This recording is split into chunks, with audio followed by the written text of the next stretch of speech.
எளிவரும் கருணை குறவனார் அருளன்றி இக்கொடிய வெம்பாசம் புறையில் கேள்வியால் கடப்பது புனையினால் அன்றி உறவு நீர்க்கடல் கரம் கொண்டு நீந்துவது ஒக்கும். அற்புதமான பாட்டுங்க. பரஞ்சோதியார் திசை நோக்கி வணங்கணும். குருவருள் இல்லாம திருவருள் பெறவே முடியாது. வேற மாதிரி சொல்லணும்னா, குருநாதரின் துணையின்றி இந்த பிறவி பெருங்கடலை நீந்தவே முடியாது, பிறவி பெருங்கடலை கடக்கவே முடியாதுன்னு இந்த பாட்டை சொல்ற. குருநாதர் யார்? சிவமே குருவாக வருகிறது. அதுதான் ஆரம்பத்தில் சொன்னேன், அதிதீவிர பக்குவமுள்ள ஆன்மாக்களுக்கு சிவமே குருவாக வரும். இப்போ நாம் எப்படி பழகணும்? நம்முடைய ஆசிரியர்களை முதலில் குருநாதரை சிவமாக பாவித்து பழகணும். அந்த சிவமே குருவாக வந்திருக்கிறார் என்று பாவித்து பழகணும். உண்மையும் அதுதான். ஒரு வகையில் போக போக ஆன்மா பக்குவம் அடைய அந்த உண்மை நமக்கு புரியும். சிவம் எப்போ வரும்? அதான் ஏற்கனவே சொன்னேன். நம்ம எலும்பைய சதையை அறுத்து போட்டா கூட வரமாட்டாருன்னு சொன்னேன்ல, அதைத்தான் இங்கே சொல்றாரு. கரவில்லாத பேரன்பினுக்கு எளிவரும் கருணை குறவனார். கரவுனா வஞ்சனைங்க. அன்பு பாராட்டுறோம், ஆனா அந்த அன்புல வஞ்சனை இருக்கா இல்லையா? சில பேர் இடத்துல அந்த வஞ்சனை இருக்குது. அப்பர் சாமி ரொம்ப அழகா பதிவு பண்ணுவார். கரவாடும் வன்னெஞ்சற்கு அரியானை கரவார்வாள் விரவாடும் பெருமானைன்னு சொல்லுவார்.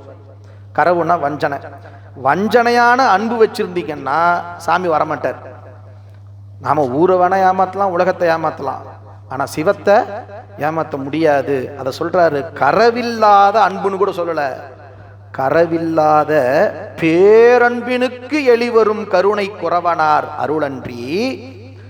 கருணை குறவன்னா இங்க குருநாதர், ஞானாசிரியன் என்பது பொருள். அந்த ஞானாசிரியனாகிய குருவருள் எனப்படுகின்ற புனை எனப்படுகின்ற படகின் துணையின்றி ஒரு ஆன்மா பிறவி பெருங்கடலை கடக்க முடியாது. ஒரு எடுத்துக்காட்டு சொல்றாருங்க இந்த பாட்டுல. என்ன சொல்றாருன்னு கேட்டீங்கன்னா, ஒருத்தர் கடலை கடக்கணும்னா கையில நீந்தி கடக்க முடியுமா?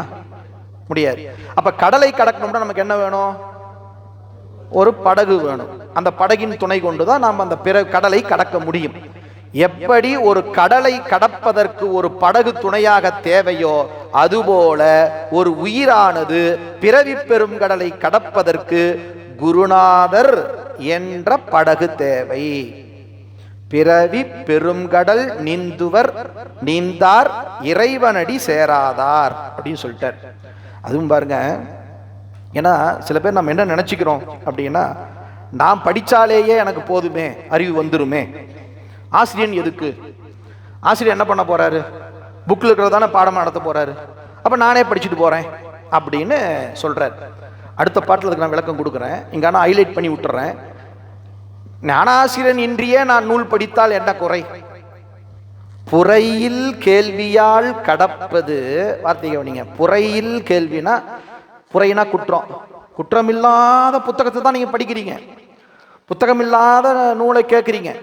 ஆனால் அந்த குறையில்லாத நூலை படித்தாலுமே கூட நீங்கள் பிறவி கடலை கடக்க முடியுமா என்று கேட்டால் கடக்க முடியாது.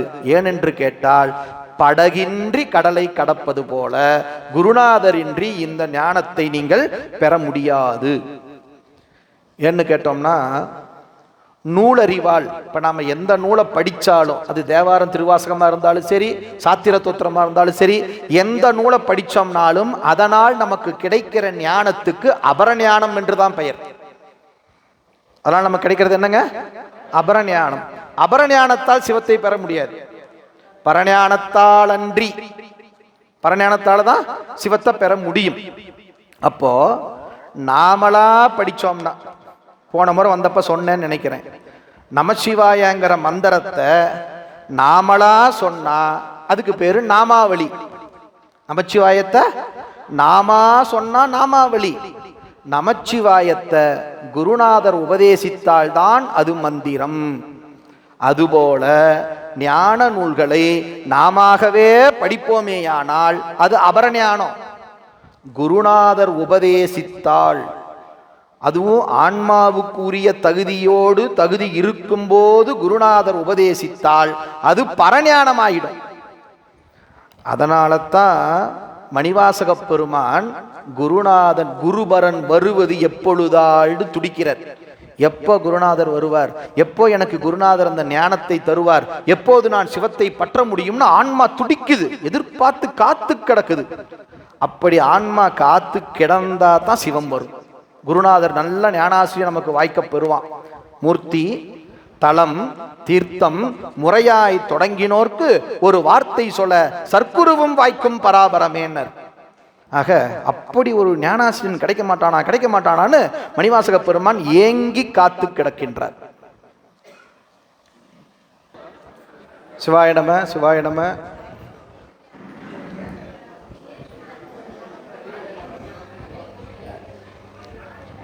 அன்பர்கள் அப்படியே கொஞ்சம் அமைதி காத்தா தொடரலாம். தென்னாடுடைய சிவனே போற்றி. இந்த மகுடத்துக்கு வேறொரு அர்த்தம் இருக்குதுங்க. சைலன்ஸ் ப்ளீஸ்னு அர்த்தம். தொடரலாமா?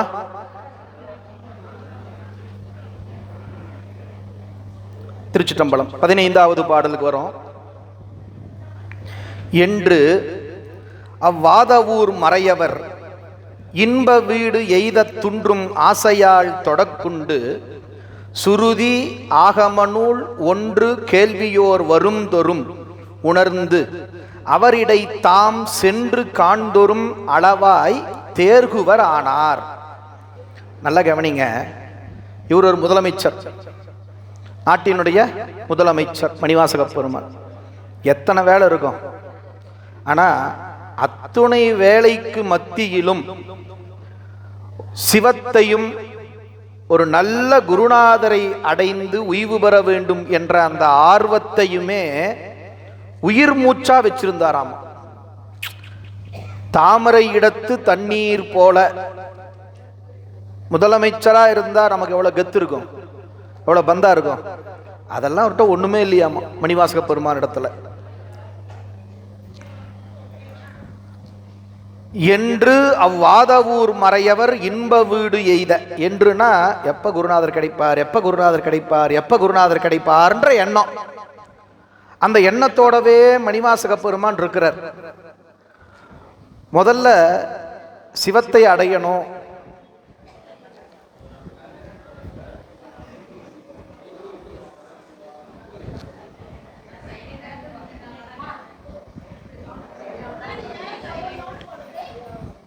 இந்த கஜினின்னு ஒரு படம்னு நினைக்கிறேன், கஜினின்னு படம் இல்லையா, அதில் அவருக்கு அடிக்கடி ஞாபக சக்தி மறந்து போயிடும், கையெல்லாம் எழுதி வச்சுக்குவார். எனக்கு கொஞ்சம் அந்த மாதிரி ஒரு நோய் இருக்குதுங்க. யாராவது பேசுனீங்கன்னா எனக்கு மறந்துடும் என்ன பாடம் நடத்துகிறேன். பாட்டு தான், உங்களை மாதிரி நானும் பாட்டு தான் வச்சுருக்கிறேன், என்ன சொல்லணும்னு மறந்து போயிடும். அதனால் கொஞ்சம் ஒத்துழைப்பு கொடுத்தீங்கன்னா நான் கரெக்டாக பாடம் சிந்திக்கலாம்.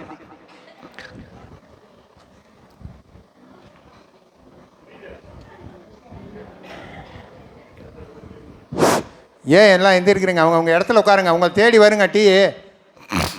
அப்படியே நீ பாடம் நடத்திட்டு பிரேக்கே விட்டுக்கூடாதுங்க. அவங்க மாதிரி அப்படியே பிரேக்கே விட்டுக்கூடாது. அவர் சாப்பிட்லாம், அவர் ஒரு அப்படியே சாப்பிட்டுக்கலாம். அவங்க இடத்துல உட்காருங்க, பேச்சு வேணாமா. ஆசிரியர் பாடம் நடத்துகிறாரு, நம்ம அமைதியில் காக்கணும். அமைதியாக இருங்கெல்லாம், அவங்க இடத்துல உட்காருங்கெல்லாம். என்று அவ்வாதவூர் மறையவர் இன்ப வீடு எய்த துன்றும் ஆசையால் தொடக்குண்டு. தொடக்குண்டுனா இடையறாத ஆசை, குருநாதர் கிடைக்கணும், குருநாதர் கிடைக்கணும், குருநாதர் கிடைச்சாதான் வீடு கிடைக்கும். இன்ப வீடு எய்த, இன்ப வீடு எய்த வேண்டும் என்று சொன்னால் குருநாதர் கிடைக்கணும், குருநாதர் கிடைச்சாதானே கிடைக்கும்.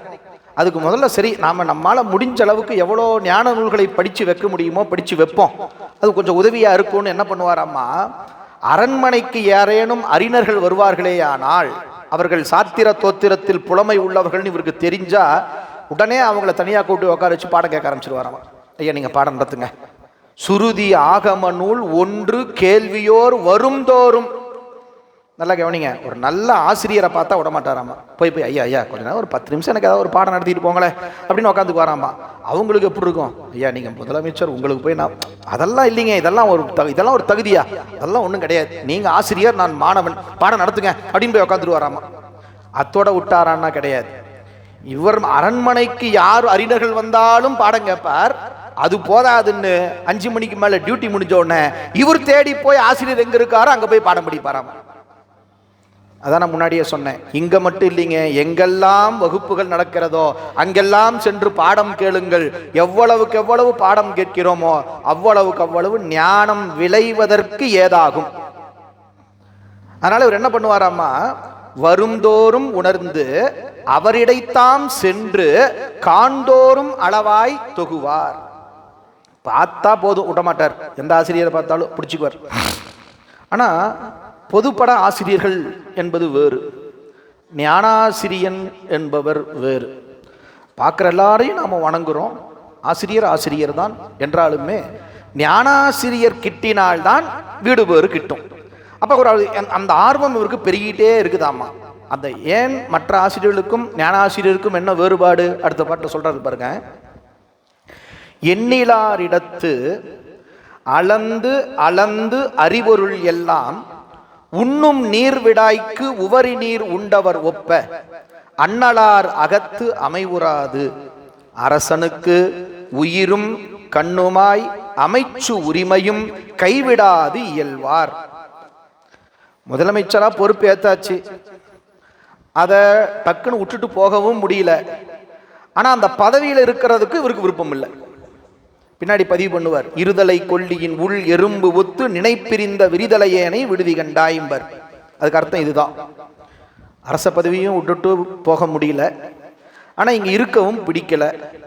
ஆனா யாரை பார்த்தாலும் விட மாட்டார். எண்ணிலாரிடத்து அளந்து அளந்து அறிவொருள் எல்லாம், எந்த ஆசிரியரை பார்த்தாலும் போய் போய் போய் போய் பாடம் படிச்சுட்டே இருப்பார்.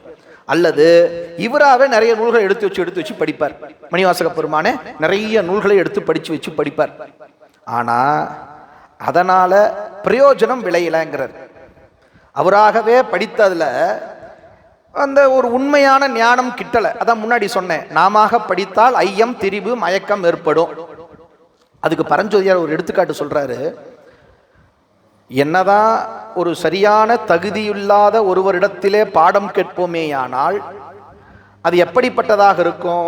குருடும் குருடும் குருட்டாட்டமாடி குருடும் குருடும் குழிவிழுமாறேன்னு திருமூலர் சொன்ன மாதிரி ஒரு நல்ல சத்குரு வாய்க்கப்பெறாமல் போவாரேயானால், அவரிடத்தில் நாம் பாடம் கேட்க முடியாமல் போகுமேயானால் அது எப்படிப்பட்டது என்று கேட்டால், கடல் நீரை குடித்தால் தாகம் தீருமா? உப்பு தண்ணியை குடிச்சா தாகம் தீருமா? பொறையேறும், தொண்டையெல்லாம் ஒரு மாதிரி இருக்கும், தாகம் இன்னும் அதிகமாகும். சாத்திரத்தை ஓதினர்க்கு சர்க்குருவின் தன்வசன மாத்திரத்தே வாய்க்கும் நலம் வந்துருமோ? ஆர்த்த கடல் தண்ணீர் குடித்தவர்க்கு தாகம் தணிந்திடுமோ? தென்னீர்மையாய் இதனை சப்பு. திருக்கயிற்றுப்படியார் திருக்கடவூர் உய்யவந்த தேவநாயனார் சொல்றார். எப்ப ஆசிரியர் மாணவனை பார்த்து சொல்வது போல சொல்றார். எப்ப கடல் தண்ணி குடிச்சா தாகம் தீருமா? தீராது. சாத்திரத்தை ஓதினர்க்கு சர்க்குருவின் தன் வசன மாத்திரத்தே வாய்க்கும் நலம் வந்துருமோ? அதான் சொல்றேனே, நீங்களா படிச்சாலும் அறிவு கிட்டும், நாமா படிச்சா நாமா வெளி. குருநாதர் சொன்னாதானே உபதேசம். அப்ப ஞான நூலும் அப்படிதான், நாமளாவே படிக்கலாம், ஒன்றும் தப்பில்லை. ஆனால் குருநாதரால் படிப்பதால் கிடைக்கின்ற நலம், அதாவது வீடு பேறு, நாம படித்தால் கிடைக்குமா? கிடைக்கவே கிடைக்காதுன்னு திருக்கடவூர் உய்யவந்த தேவநாயனார் சொல்றார். திருக்களிற்றுப்படியார்ல சொல்றார். ஒரு குருகுலத்துல ஒரு மாணவன், எல்லா ஆசிரியர் என்ன பண்றார், எல்லாருக்கும் பாடம் நடத்துறார். அவர் நல்ல சத்குரு, நல்ல ஞானாசிரியர்.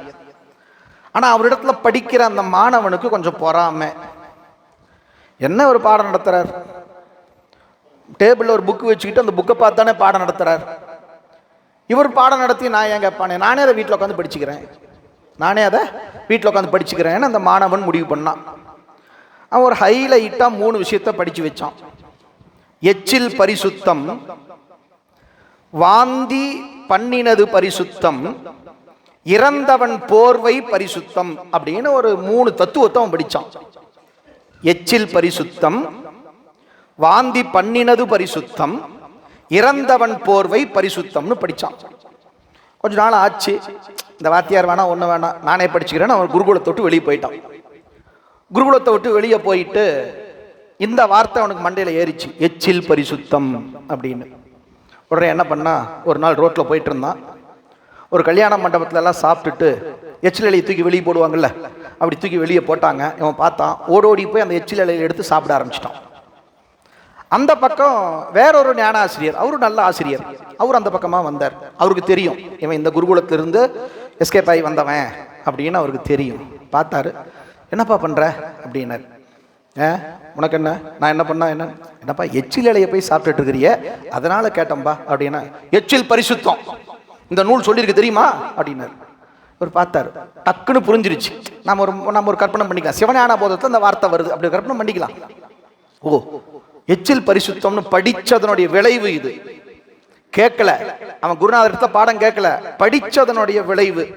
உடனே அவர் மெல்ல கூப்பிட்டாப்பா, நீ நினைக்கிற மாதிரி இல்லப்பா, எச்சில் பரிசுத்தம்னா நீ நினைக்கிற மாதிரி கிடையாது. அதுக்கு என்ன பொருள்னு கேட்டா, நாம் எல்லாரும் பால் குடிக்கிறோம்ல, பசுப்பால், பசுவின் பால், பேக்கெட் பால் அல்ல. அந்த பசுவின் பால் நமக்கு எப்படி கிடைக்குது அப்படின்னு கேட்டா, பால் கறக்கிறதுக்கு நாம போய் கறந்த உடனே வராது. பால் கறக்கிறவங்க என்ன பண்ணுவாங்க, முதல்ல கன்றை விட்டு தாய்மடியை அதை பாலை குடிக்க செய்வாங்க. கன்று என்ன பண்ணோம், கொஞ்ச நேரம் குடிச்ச உடனே, நம்ம எவ்வளவு துரோகிகள் பாருங்க, கன்றை தள்ளி விட்டுட்டு நாம கறந்துக்குவோம். இப்போ அந்த கண்ணு குடிச்ச எச்சில் பாலை தானே நம்ம குடிக்கிறோம். அந்த பாலை வச்சு தானே சிவபெருமானுக்கு அபிஷேகம் பண்றோம் இல்லையா. கன்று குடித்த பால் எச்சில் தானே, எச்சில் தானே. அந்த பாலைத்தான் நாமளும் குடிக்கிறோம், சிவபெருமானுக்கு அபிஷேகம் பண்றோம், பூஜை புனஸ்காரங்களுக்கு பயன்படுத்துகின்றோம். அப்படியானால் இந்த பாலாகிய எச்சில் பரிசுத்தம். இத குருநாதர் அந்த மாணவனுக்கு சொன்னார். அவன் பார்த்தான், அப்படியா, அப்ப இந்த எச்சில் பரிசுத்தம் இல்லையா? இல்லப்பா. அப்படின்னா வாந்தி பண்ணது பரிசுத்தம் சொன்னாங்களே, படிச்சனே, நல்ல வேலை, யாராவது வாந்தி எடுக்கும் போது இப்போது பிடிச்சி சாப்பிடாம போனா. அவர் பார்த்தாரு, அதுக்கும் அப்படி அர்த்தம் இல்லப்பா. தேனீக்கள் இருக்கு இல்லையா, தேனீக்கள் மலரிலே போய் தேன் உண்ணும். தேன் உண்டு அதை கொண்டு வந்து தேனடையில கக்கும். தேனடையில சேகரிக்குதல்ல, வாய் வழியாக அதை உறிஞ்சிக்கிட்டு வந்து தேனடையில சேகரிக்கும். நாம பாருங்க அதையும் சுட்டுக்கிறோம். அடுத்தவன் உழைப்பிலேயே வாழ்றவங்க யாரான்னு கேட்டா நாம தான். தேனீக்கள் பாவம் மலர் மலரா போய் போய் போய் எவ்வளோ கஷ்டப்பட்டு கொண்டாந்து சேகரிச்சு ஒரு தேனடை உருவாகுது. பையன் ஒரு கல் அடிச்சு நம்ம சாப்பிட்றோம். இப்ப பாருங்க, அந்த நாம குடிக்கிற தேன்கிறது தேனீக்கள் கக்குன வாந்தி தானே இல்லையா. தேனீக்கள் கக்குன வாந்தியை தான் நாம் என்ன பண்றோம், சிவபெருமானுக்கு தேன் அபிஷேகம் பண்றோம். சொம்ப டெய்லி பண்ண முடியறது இல்லை, ரொம்ப விசேஷ காலத்துல தேன் அபிஷேகம் அதுக்கு தனியா போர்டு போட்டு பண்றோம். ஆனா தேன்கிறது என்ன, ஒரு வகையில வாந்தி. இப்போ மேலோட்டமா வாந்தி பரிசுத்தம் நினைச்சு அடுத்தவன் வாந்தி எடுக்கிறத போய் குடிக்க முடியுமா? நாமளா படிச்சா நம்ம அறிவு இவ்வளவுதான் சொல்ல வர. சரி, அது பரவாயில்ல. அடுத்து ஒரு ஒம்பு படிச்சு வச்சிருக்கிறான். என்ன படிச்சு வச்சான்னு கேட்டா, இறந்தவன் போர்வை பரிசுத்தம். சுடுகாட்டுல போய் புதைச்ச போனத்தை உருவி அவன் தோலை உருவி மேல போத்திக்கிட்டா பரிசுத்தம் இல்ல அர்த்தமாகுது. இறந்தவன் போர்வை பரிசுத்தம். குருநாதா, அப்படின்னா அதுக்கு என்னங்க அர்த்தம் அப்படின்னா, உடனே அந்த ஆசிரியர் சொன்னார், அது நீ நினைக்கிற மாதிரி இல்லப்பா. பட்டுப்பூச்சி இருக்கு இல்லையா, அந்த பட்டுப்பூச்சி இயற்கையாக இறந்த உடனே அந்த பூச்சியிலிருந்து எடுக்கின்ற நூலாடையைத்தான் நாம் பட்டாடையாக உடுத்துகின்றோம். அந்த பட்டுப்பூச்சியினுடைய நூலாடையினால் செய்யப்பட்ட பட்டாடையைத்தான் சிவபெருமானுக்கு அணிவிக்கிறோம். எனவே அது பரிசுத்தமானது. எனவே இறந்தவன் போர்வை பரிசுத்தம்னர். இப்ப பாருங்க, எச்சில் பரிசுத்தம், வாந்தி பண்ணினது பரிசுத்தம், இறந்தவன் போர்வை பரிசுத்தம்னா இதுதான்ப்பா அர்த்தம். இந்த அர்த்தம் நமக்கு எப்போது விளங்கும் என்று சொன்னால், ஒரு நல்ல ஞானாசிரியனிடத்திலே பாடம் கேட்கும் போது விளங்கும். இல்லை என்று சொன்னால் உப்பு தண்ணீரை குடித்துவிட்டு தாகம் தாகம் என்று தவிக்கின்ற மாணவனுடைய நிலைதான் நமக்கு ஏற்படும். இதைத்தான் இந்த 16வது பாட்டில் சொல்றார் பரஞ்சோதி முனிவர். எனவே உண்ணும் நீர்விடாய்க்கு உவரி நீர் உண்டவர் ஒப்ப அன்னலார் அகத்து அமைவுறாது. மணிவாசகருக்கு சாட்டிஸ்ஃபேக்ஷனே ஏற்படலை. பாப்பா யார்கிட்ட படித்தாலும் நமக்கு ஒரு திருப்தி வரல. நல்ல ஒரு ஞானாசிரியன் கிட்டணும், நல்ல ஒரு ஞானாசிரியன் கிட்டணும், எப்போ வருவார் எப்போ வருவார் எப்போ வருவார் அப்படின்னே எதிர்பார்த்து காத்துட்டு இருக்கிறாராமா. கூடவே அரசு வேலை வேற. அது கொஞ்சம் ரொம்ப இதா ஒரு வார்த்தை போடுறாரு பாருங்க. கள்ளக்காதலிடத்து அன்பு கலந்து வைத்து ஒழுகும் உள்ளக்காரிகை மடந்தை போல் உம்பரை காப்பான் பள்ளக்காரி உண்டவனிடத்து உள்ளன்பு பதிந்து கொள் அக்காவலனிடை புறத்தொழிலும் உட்கொண்டார். புறத்தொழில் மணிவாசக பெருமானுடைய புறத்தொழில் என்ன அப்படின்னு கேட்டீங்கன்னா அமைச்சராக இருப்பது. ஆனா அகத்தொழில் என்ன என்று கேட்டால் சிவத்தை அடைய முயற்சிப்பது. ஆனா என்ன பண்றது, உலகியல் இந்த நிமிஷம் வரைக்கும் உலகியல்ல வாழ்ந்துட்டு இருக்கிறார். நல்லா கவனிங்க, இந்த நிமிஷம் வரைக்கும் ஒரு இன்னும் மணிவாசகராக மாறவில்லை, வாத ஊரராக இருக்கிறார். ஆனால் அதே சமயம் பலகாலம் முயன்று முயன்று சிவத்தை பெற்றுவிட வேண்டும், அடைந்து விட வேண்டும், முத்திக்கிட்டு விட வேண்டும் என்ற பெரும் முயற்சியில் ஈடுபட்டு கொண்டே இருக்கிறார். அதனால என்ன பண்ணி தொலைகிறதுன்னு இந்த உலகியல் இருக்கிறாராமா. அரசனிடத்துல இருக்கிறார். இது பிறருக்கு தெரியாம தொடர்பு வைத்துக் கொண்டிருப்பது போல இந்த உலகத்துல இவர்கிட்ட வேற வழி இல்லைன்னு இருக்கிறாராமா அரசனிடத்துல. ஆனா உண்மையாக அவர் யாரை நேசிக்கிறார் அப்படின்னு கேட்டா சிவபெருமானைத்தான் நேசிக்கிறார் என்று காட்டுகிறார். அப்படி ஒரு காலம் இப்போ அவருடைய உள்ளத்துல ரொம்ப அதிதீவிரமாக சிவத்தை நாடுகிறது. எந்த ஒரு காரியம் நடக்கணும்னாலும் அதுக்கு ஒரு காரணம் வேண்டும் இல்லையா? சைவ சித்தாந்தத்தினுடைய அடிப்படை நாம் என்ன படிக்கிறோம்? காரணமின்றி காரியம் இல்லை அப்படின்னு படிக்கிறோம். மணிவாசகருடைய உள்ளத்துல என்ன இருக்குன்னு இப்ப சிவத்துக்கு தெரியுமா தெரியாதா? அவர் பார்க்கிறார், ஓ மணிவாசகர் ரொம்ப விரும்ப ஆரம்பிச்சிட்டான், முத்தி வேணும் முத்தி வேணும் அப்படின்னு. அகத்துரு நோய்க்கு உள்ளினர்கன்றி சொல்லுவார் இல்லையா? நமக்கு என்ன நோய் இருக்கு, நம்ம ஆன்மா எப்படிப்பட்டதுன்னு யாருக்கு தெரியும்? வெளியில் இருக்கவங்களுக்கு தெரியுமா? வெளியில் இருக்கும் நம்ம நடிச்சா நடிப்பை பார்த்து வேணா ஏமாறலாம், ஆனா உண்மை அல்ல. ஆனா உண்மையிலேயே நம்ம ஆன்மா பக்குவம் உற்றதா பக்குவம் அடையாததாங்கிறது யாருக்கு தெரியும்? சிவத்துக்கு மட்டும் தான் தெரியும். நல்லா புரிஞ்சுங்க. இப்போ நான் பக்குவம் வந்தவனாட்ட நான் நடிக்கலாங்க, என்னுடைய தோற்றத்தால என்னுடைய நடிப்பினால பார்க்கறவங்கள நம்ப வைக்கலாம். ஆனா உண்மையில நான் பக்குவம் உடையனா என்பது 2 பேத்துக்கு தான் தெரியும். ஒண்ணு எனக்கு அறகுறைய, அதுவும் நல்லா புரிஞ்சுக்கங்க, எனக்கு பக்குவம் வந்துருச்சாங்கிறது எனக்கு கூட தெரியாதுதான் உண்மையை சொல்ல போனா. ஏன்னா நான் நினைச்சுக்கலாம் பக்குவம் வந்துருச்சு, நான் நினைச்சுக்கலாம். ஆனா உண்மையிலேயே ஆன்மாவுக்கு பக்குவம் வந்துருச்சுன்னு யாருக்கு தெரியும்? சிவத்துக்கு மட்டும்தான் தெரியும். மலரிலே தேன் இருக்கிறது என்று யாரும் வண்டுக்கு சொல்ல தேவையில்லை. அதுபோல ஆன்மா பக்குவம் பெற்றது என்று யாரும் சிவத்துக்கு சொல்ல தேவையில்லை. ஏனென்று கேட்டால் சிவம் இமைப்பொழுதும் என் நெஞ்சில் நீங்காதான். அவர் எப்பவுமே நம்ம கூட இருக்கிறதுனால நமக்கு பக்குவம் வந்துச்சா வரலையான்னு யாருக்கு தெரியும்? சிவத்துக்கு மட்டும்தான் தெரியும். ஏன்னா இப்ப நான் நினைச்சான்னு வச்சுங்களேன், எனக்கு பக்குவம் வந்துருச்சுன்னு நினைச்சான்னு வச்சுங்களேன், அப்படி நான் நினைச்சாலே அதுக்கு பேர் அபரஞானம் தான். அப்படி வந்து நினைச்சாலே முன்முனைப்பு தன்முனைப்பு வந்துருது இல்ல. எனக்கு அறிவு இருக்கு நான் நினைச்சா அதுக்கு என்ன பேரு? யான் எனது என்னும் செருக்கு இல்லையா? எப்போ யான் எனது என்னும் செருக்கு நீங்குதோ அப்பதானே பக்குவம் வரும். அதனால இப்போ மணிவாசகருக்கு பக்குவம் வந்துருச்சுன்னு சிவத்துக்கு தெரிஞ்சிருச்சுங்கிறது கதைக்காக நான் சொல்ற வார்த்தை. இப்போ நான் ஒரு முடிவு பண்ணாராமா, அப்படின்னா நம்ம ஒரு விளையாட்டு விளையாண்டு இவரை ஆட்கொள்ளலாம். நல்லா புரிந்து கொள்ளுங்க, சிவம் எந்த ஆன்மாவுக்கு பக்குவம் வருதோ அந்த ஆன்மாவை சிவம் வந்து ஆட்கொள்ளும். சிவம் வந்து அந்த ஆன்மாவை ஆட்கொள்ளும். மணிவாசகருக்கு ஏன் ஒரு டிராமா பண்ணுதுன்னா நாமெல்லாம் தெரிஞ்சுக்கணுங்கிறதுக்காக. எல்லாருக்கும் அவர் இப்படி போய் பண்ணிட்டு இருக்க மாட்டார். மணிவாசகருக்கு ஆடின ஆட்டத்தை எல்லாருக்கெல்லாம் அவர் பண்ண மாட்டார். நம்மை போன்ற கோடான கோடி ஆன்மாக்கள் குருவை பற்றியும் சிஷியரை பற்றியும் ஆன்மாவை பற்றியும் பக்குவத்தை பற்றியும் அறிந்து கொள்ள வேண்டும் என்பதற்கு ஒரு ரோல் மாடல் வேணும். அதுக்கு கிடைச்ச இளிச்சவாயன் தான் மணிவாசக பெருமான். ஆமா அப்படிதான் சொல்லணும். அவர் என்ன பட்டை கலப்ப போறாரு எல்லாம் நினைச்சுக்கிறோம், நம்ம மேலோட்டமா பார்த்தோன்னே பக்குவம் கிடைச்சிரும்னு. மணிவாசகர் அனுபவிக்காத துன்பமா, எவ்வளவு வேதனை தெரியுங்களா? பின்னாடி எல்லாம் பாருங்க வேதனைப்பட போறார். அப்போ அந்த ஆன்மாவை சோதித்து அதன் மூலமாக நமக்கு சில பாடங்களை இறைவன் கொடுக்கின்றான். இன்ன செய்கையின் ஒழுகுவார் ஒருபொழுது ஏகி தென்னர் தம்பிரான் அவையிடை சென்று எதிர் நின்றார். அன்னபோது அடுபரி நிறை காப்பவர் அரசன் முன்னர் வந்து தாழ்ந்து ஒரு சிறை நின்று இது மொழிவார். இப்போ அரிமர்த்தன பாண்டியனுடைய ஆட்சி காலம் அப்படியே ஜம்முன்னு போயிட்டு இருக்குது.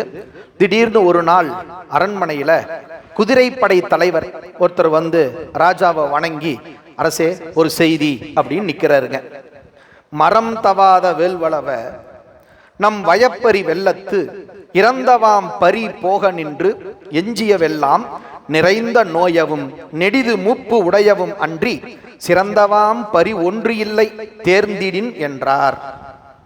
மரம் தவாத வேல்வளவ, எப்போதும் வெற்றி பெற்று கொண்டிருக்கின்ற அரசரே, நம்முடைய குதிரைப்படையில பெரும்பாலான குதிரைகள் இறந்து விட்டன. மிச்சம் மீதி இருக்கிற குதிரைக்கும் வயசாயிடுச்சு, இன்னும் சில குதிரைகளுக்கு நோய்வாய்ப்பட்டுருச்சு. எனவே நாம குதிரைப்படையை புதுப்பிக்க வேண்டிய அவசியம் உண்டு அப்படின்னு சொல்றார். இதுதான் மணிவாசகரை ஆட்கொள்வதற்காக இறைவன் எடுத்துக்கொண்ட காரணம். இப்ப குதிரை வேணும்னு வந்து நிக்கிறார். அடுத்த செகண்ட் பாருங்க, ராஜா என்ன பண்றார், மணிவாசகரை பார்த்து பேசுறார். மன்றல் வேம்பனும் வாதவூர் வள்ளலை நோக்கி, இன்று நீர் நமது அறை திறந்து இருநிதி எடுத்துச் சென்று வேலையம் துறையில் வந்து இறங்குவ தெரிந்து வென்றி வாம் பரி கொடுவரப்போம் என்று விடுத்தான். ராஜா பார்த்தாரு, மணிவாசக பெருமானை கூப்பிட்டு, ஐயா நம்ம கஜானாவை போய் திறந்து எவ்வளவு வேணுமோ அவளை எடுத்துடுங்க. இரு நிதி, இருனா பெரியான்னு அர்த்தங்க, இருனா ரெண்டு அல்ல, இருனா பெரியான்னு அர்த்தம். எவ்வளவு வேணுமோ அவளை பணத்தை எடுத்துக்கிட்டு அள்ளிக்கிட்டு போய் நல்ல சூப்பரான குதிரையா வாங்கிட்டு வாங்க அப்படின்னு அரசன் ஆணையிடுகின்றார். உள்ளம் வேறுபட்டு அமைச்சியல் நெறியில் நின்று ஒழுகும் வள்ளலார் நிதியறை திறந்து அரும் பெறல் வயமான் கொள்ள வேண்டிய பொருளெல்லாம் கொண்டு தாளிருக்கி வெள்ளை மா மதி வேந்தனை விடை கொண்டு போவார். உடனே மணிவாசகர் என்ன பண்ணார், சரிங்க அப்படின்னு கிளம்பிட்டார். ஆனா அவருக்கு இதுல ஈடுபாடு உண்டானா இல்லை. குதிரை வாங்க போகணுமா, காசை வேற நிறைய தூக்கிட்டு போக சொல்றார். எனக்கு தான் காசு மேல விருப்பமே இல்லை. ராஜா என்னடானா இருக்கிறதுல, ஏன்னா இன்னைக்கும் பாருங்க நம்ம நாட்டில் அரசு வருமானத்துல பெரும்பகுதி எதுக்கு ஒதுக்குறோம், பாதுகாப்புக்காக, இராணுவத்துக்காக தான் ஒதுக்குறோம் அப்படின்னு. அப்ப மணிவாசருக்கு இது விருப்பம் இல்லை. ஏன்னா அறநெறியில் நிற்கின்ற அருளாளர்கள் எல்லாருமே அப்படிதான் இருப்பாங்க. எதுக்குடா இவ்வளவு காசை கொண்டு போய் குதிரையை வாங்கணும் அப்படின்னு அவருக்கு மனசுல. உள்ளம் வேறுபட்டு அமைச்சியல் நெறியில் நின்று உழுகும் வள்ளலார், நல்லா கவனிங்க, அவருக்கு விருப்பம் இல்லை. இருந்தாலும் அரசனுடைய ஆணை மீற முடியாது. எனவே நாம எடுத்துட்டு வரலாம் அப்படின்னு, சரி போய் குதிரையை வாங்கிட்டு வரலாம் அப்படின்னு அவர் நினைக்கிறார். இந்த இடத்துல மணிவாசகரை வள்ளலார்னு ஒரு வார்த்தை சொல்றார் பரஞ்சோதி முனிவர். வள்ளல் என்றால் வரையறாது கொடுப்பவர்னு அர்த்தம் இல்லையா? வள்ளல்னா வரையறாது கொடுப்பவர். முத்தி கிடைக்கிறது எவ்வளவு கஷ்டம், ஒரு ஆன்மாவுக்கு முத்தி கிடைக்கிறதுங்கிறது ரொம்ப ரொம்ப கஷ்டம். பல்லூலி காலம்னு சொன்னனே, எழுகடல் மணலை அளவிடில் அதிகம் எனது இடர்பிறவி அவதாரம் அருணகிரிநாதர் சொல்றார். அப்படி இருக்கும் பொழுது ஒரு ஒரு ஆன்மாவுக்கு முத்தி கொடுப்பது, அந்த ஆன்மா முத்தி அடைகிறதே கஷ்டம். ஆனா இப்ப மணிவாசகராலே ஏராளமான உயிர்களுக்கு முத்தி கிடைக்க போகுது. எப்படி ஞானசம்பந்த பிள்ளையார் ஆச்சாள்புரத்துல எத்தனையோ ஆன்மாவுக்களுக்கு முத்தி கொடுத்து அவரும் முத்தி பெற்றாரோ, அது மாதிரிதான் மணிவாசகரும் பெறப்போகிறார். அப்படி இருக்கும்போது முக்கியமா நம்ம ஹைலைட்டா சொல்லணும்னு வச்சுங்க, பொதுவாக ஒரு டைலாக் அடிப்பாங்க, ஒரு கல்ல ரெண்டு மாங்காய் அடிச்சோம். நம்ம சிவபெருமான் இருக்கிறாரு, ஒரு கல்ல பல மாங்காய் அடிக்கிறாள். இப்ப இவர் யாருக்கெல்லாம் முத்தி கொடுக்க போறாரு, மணிவாசகரை மையமாக வைத்து மணிவாசகர் கொடுக்க போறார், அரிமர்த்தன பாண்டியன் கொடுக்க போறார், வந்திப்பாட்டிக்கு கொடுக்க போறார். முக்கியமா 3 ஃபிகர் நாம எடுத்துக்கலாம். முக்கியமா ரொம்ப முக்கியமா 3 பேர். அப்போ அரிமர்த்தன பாண்டியன் இவர் வந்து ராஜா கிட்ட அமைச்சரா இருந்தாருங்கிற ஒரே காரணத்துக்காக அரிமர்த்தனனுக்கு முத்தி, மணிவாசகரைக்கும் அரிமர்த்தனுக்கும் அருள் செய்ய வர வேண்டி இருப்பதனாலே வந்திப்பாட்டிக்கு முத்தி. ஆக முத்தியை வரையறாது கொடுப்பதனாலே மணிவாசக பெருமானும் வள்ளலார் தான் பாண்டார். எனவே அப்படிப்பட்ட வள்ளலார் நிதியறை திறந்து அரும்பெறல் வயமான் கொள்ள வேண்டிய பொருளெல்லாம் கொண்டு தாள் இருக்கி கஜானாவுக்கு போய் காசெல்லாம் எடுத்துக்கிட்டு நேரா குதிரைக்கு வாங்கலாம் அப்படின்ட்டு அரசரை வந்து சந்தித்து அவரிடத்தில் அனுமதி பெற்றுக்கொண்டு மணிவாசக பெருமான் புறப்படுகின்றார்.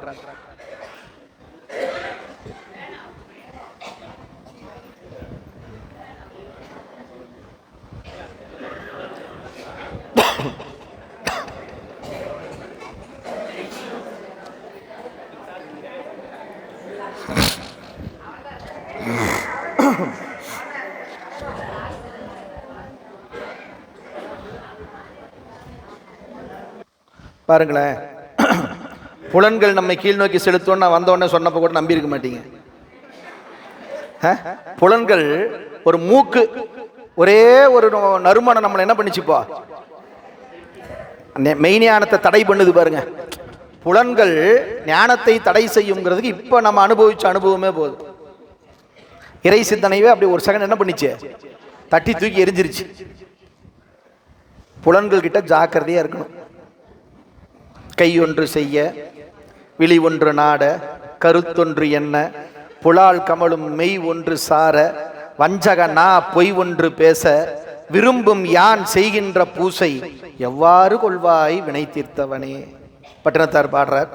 அப்படிதான் நம்ம நிலைமை ஆகிப்போச்சு. சரி, தங்கத்தை எடுத்துக்கிட்டு மணிவாசகர் கிளம்பிட்டார்.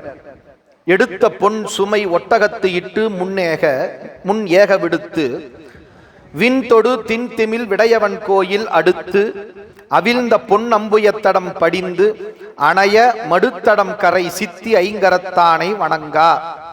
வணங்கானா வணங்கின்னு அர்த்தம்.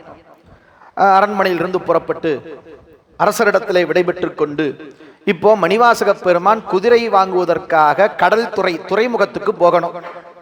வங்காள விரிகுடா, நம்ம திருப்பெருந்துறை ஆவுடையார் கோயிலை தாண்டி அந்த பகுதியில் வருகின்ற கடல் பரப்பு பகுதியில் ஒரு துறைமுகம் அன்றைய காலகட்டத்தில் இருந்திருக்கு அப்படின்னு நம்ம ஒரு கற்பனை பண்ணிக்குவோம். அங்கே போய் இவர் அந்த குதிரையை வாங்கிட்டு வரணும் அப்படிங்கிறதுக்காக அவர் புறப்படுகிறார். எடுத்துக்கொண்ட தங்கத்தை எல்லாம் ஒட்டகத்து மேலே ஏற்றி, நீங்கள் முன்னாடி போங்கப்பா, காவலாளிகிட்ட சொல்லி நான் போயிட்டு வந்துடுறேன் அப்படின்னு மணிவாசக பெருமான் நேராக சொக்கநாத பெருமானுடைய கோயிலுக்கு வந்து, ஒரு கோயிலுக்கு போனால் போகிற போக்கில் சொல்கிறார், நமக்கு நேரம் இல்லை பாருங்க, ஒரு கோயிலுக்கு போனால் எப்படி வழிபாடு பண்ணணும் அப்படின்னா, அந்த கோயிலில் குளம் இருக்குமேயானால் முதலில் அந்த குளத்தில் நீராடி விட்டு தான் கோயிலுக்குள்ளே போகணும். இது ஒரு விதி. அதை பதிவு பண்ணுறாருங்க. அவிழ்ந்த பொன்னம்புயத்தடம் படிந்து, பொற்றாமரை குளம், பொன்னம்புயம், அம்புஜம்னா தாமரை, பொற்றாமரை குளத்தில் நீராடி, அந்த பொற்றாமரை குளத்துக்கு அருகாமையில் இருக்கக்கூடிய சித்தி விநாயகர் மதுரையில், அந்த சித்தி விநாயக பெருமானை வணங்கி சொக்கநாதரை வணங்க போகிறார். கருணை நாயகி அங்கையற்கண்ணி எம்பிராட்டி அருண நாள்மலர் செய்ய சீரடித்தலம் இறைஞ்சி, வருணனார் பெருவயிற்று நோய் வழிகெடுத்து ஆண்ட தருணனால் மதிச்சடை உடை அடிகள் முன் தாளா. தாளானா தாழ்ந்து. சில செய்திகளை எதிர்மறை சொல்லால தான் ஞானிகள் சொல்லுவாங்க. என்ன காரணம்னா அப்பதான் நம்ம அதை பத்தி யோசிப்போம். தாளானா என்ன, தாழ்ந்துன்னா கூட டக்குன்னு கண்டுக்காம விட்டுருவோம். தாளானா தாழ்ந்து அப்படின்னு வருவிக்கும் பொழுது, ஓ தாழ்ந்தால்தான் நாம் ஓய்வு பெற முடியும் அப்படின்னு நம்ம நினைக்க ஆரம்பிப்போம். அதுக்காக அப்படி கையாள்றார். நேரா கருணை நாயகி என்று சொல்லப்படுகின்ற மீனாட்சி அம்மையை வணங்கி, அங்கையற்கண்ணி எம்பிராட்டி அருண நாள்மலர் செய்ய சீர் அடித்தளம் இறைஞ்சி, பார்வையாலேயே உயிர்களை எல்லாம் உய்யக் கொள்கின்ற மீனாட்சி, காமாட்சி, விசாலாட்சி என்று சொல்லப்படக்கூடிய அந்த நீண்ட நெடும் கண்களை உடைய கருணை நாயகியாகிய உமையம்மையை வணங்கி, முதல்ல அம்மையை வணங்கித்தான் அப்பனை வணங்கணும் என்பது ஒரு விதிங்க. நம்ம கோயிலுக்கு போகிறோம், சிவபெருமான சிவலிங்கத்தை வணங்கிட்டு அம்பாள் சன்னதிக்கு போகிறோம், தப்பில்லை. ஆனால் மரபு அம்மையை வணங்கி தான் அப்பனை வணங்கணுங்கிறது ஒரு மரபுங்க. ரெண்டும் தப்பு கிடையாது. அவன் அருளாலே அவன் தாள் வணங்கி, அருள்னா உமையம்மை. அப்போ மதுரையை பொறுத்த வரைக்கும் முக்கியமா மீனாட்சி தானே ஹைலைட்டு. அதனால மணிவாசர் என்ன பண்றாருங்க, நேரா போய் முதல்ல உமையம்மையை வணங்கிட்டு அடுத்ததாக சொக்கநாத பெருமானை வந்து வணங்குறார். சொக்கநாதரை வணங்கும் போது ஒரு வார்த்தை போடுறாரு, வருணனார் பெருவயிற்று நோய் வழிகெடுத்து ஆண்ட தருணனால் மதிச்சடை உடை அடிகள். வருணனுக்கு ஏற்பட்ட ஒரு நோயை நீக்கிய சொக்கநாதரை போய் வழிபட்டார் அப்படிங்கிறார். இது ஒரு கதை. அதே திருவிளையாடல் புராணத்தில் 18வது படலமாக வருகின்ற வருணன் விட்ட கடலை வற்றச் செய்த படலம்னு ஒரு படலம் இருக்குது. மொத்தம் திருவிளையாடல் புராணத்தில் 64 படலம். அதில் இப்போ நாம் 58வது படலத்தை சிந்திச்சுக்கிட்டு இருக்கிறோம். 18வது படலத்தில் வருணனுக்கு ஒரு நோய் வரும். சலோதரம் அப்படின்னு பேருங்க அந்த நோய்க்கு. சலோதரம் அப்படின்னு சொன்னா வயிற்றுல தண்ணி கோத்துக்கும். அசைட்டீஸ்னு சொல்லுவாங்க ஆங்கிலத்தில். அசைட்டீஸ் அப்படின்னு சொல்லுவாங்க. கல்லீரல்ல நீர் கோத்துக்குச்சு அப்படிலாம் சொல்றோம் இல்லையா, நுரையீரல்ல நீர் கோத்துக்குச்சின்னு சொல்றோம் இல்லையா, அது மாதிரி வருணனுக்கு அந்த வயிற்றுல நீர் கோத்துக்குச்சாமா தண்ணி. அதனால அவனால அந்த நோயில ரொம்ப சிரமப்பட்டானாமா. அந்த நோயை நீக்கிக்கிறதுக்காக மதுரை சொக்கநாத பெருமானை வந்து வழிபாடு செய்து நோய் நீங்கினான் என்பது ஒரு வரலாறு.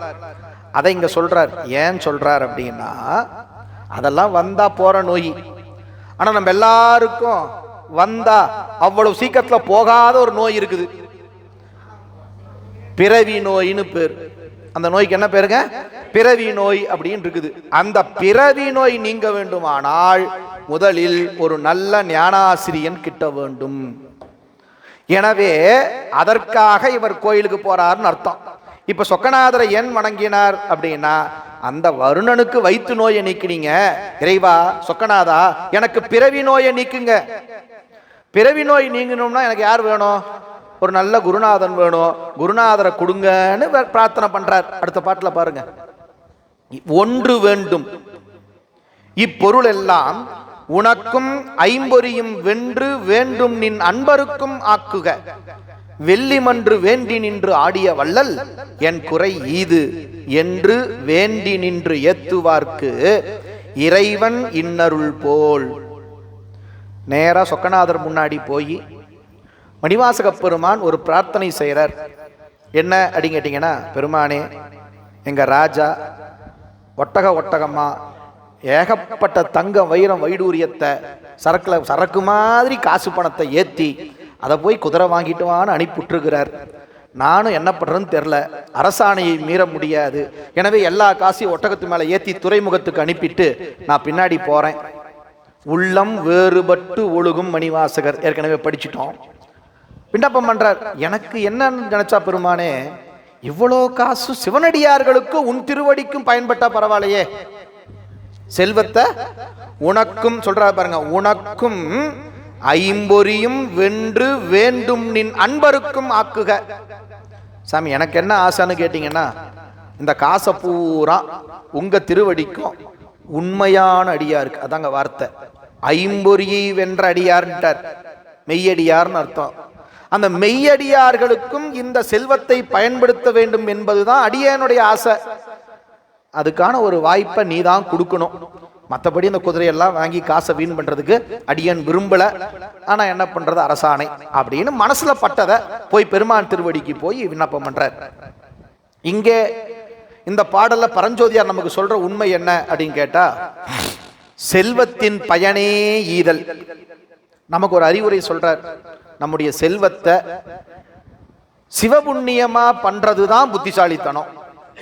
அதுவும் நம்முடைய செல்வத்தை இருபெரும் பிரிவுகளாக பிரித்து செலவு செய்வது என்பது சாலச் சிறந்தது. ஒன்று சிவனடியார்களுக்கு அள்ளி கொடுங்க, மற்றது இறைவன் திருவடிக்கு திருப்பணிகளுக்கு செலுத்துங்க. இந்த ரெண்டு தான் உயிர்கள் உய்வு பெறுவதற்கான உன்னத வழி.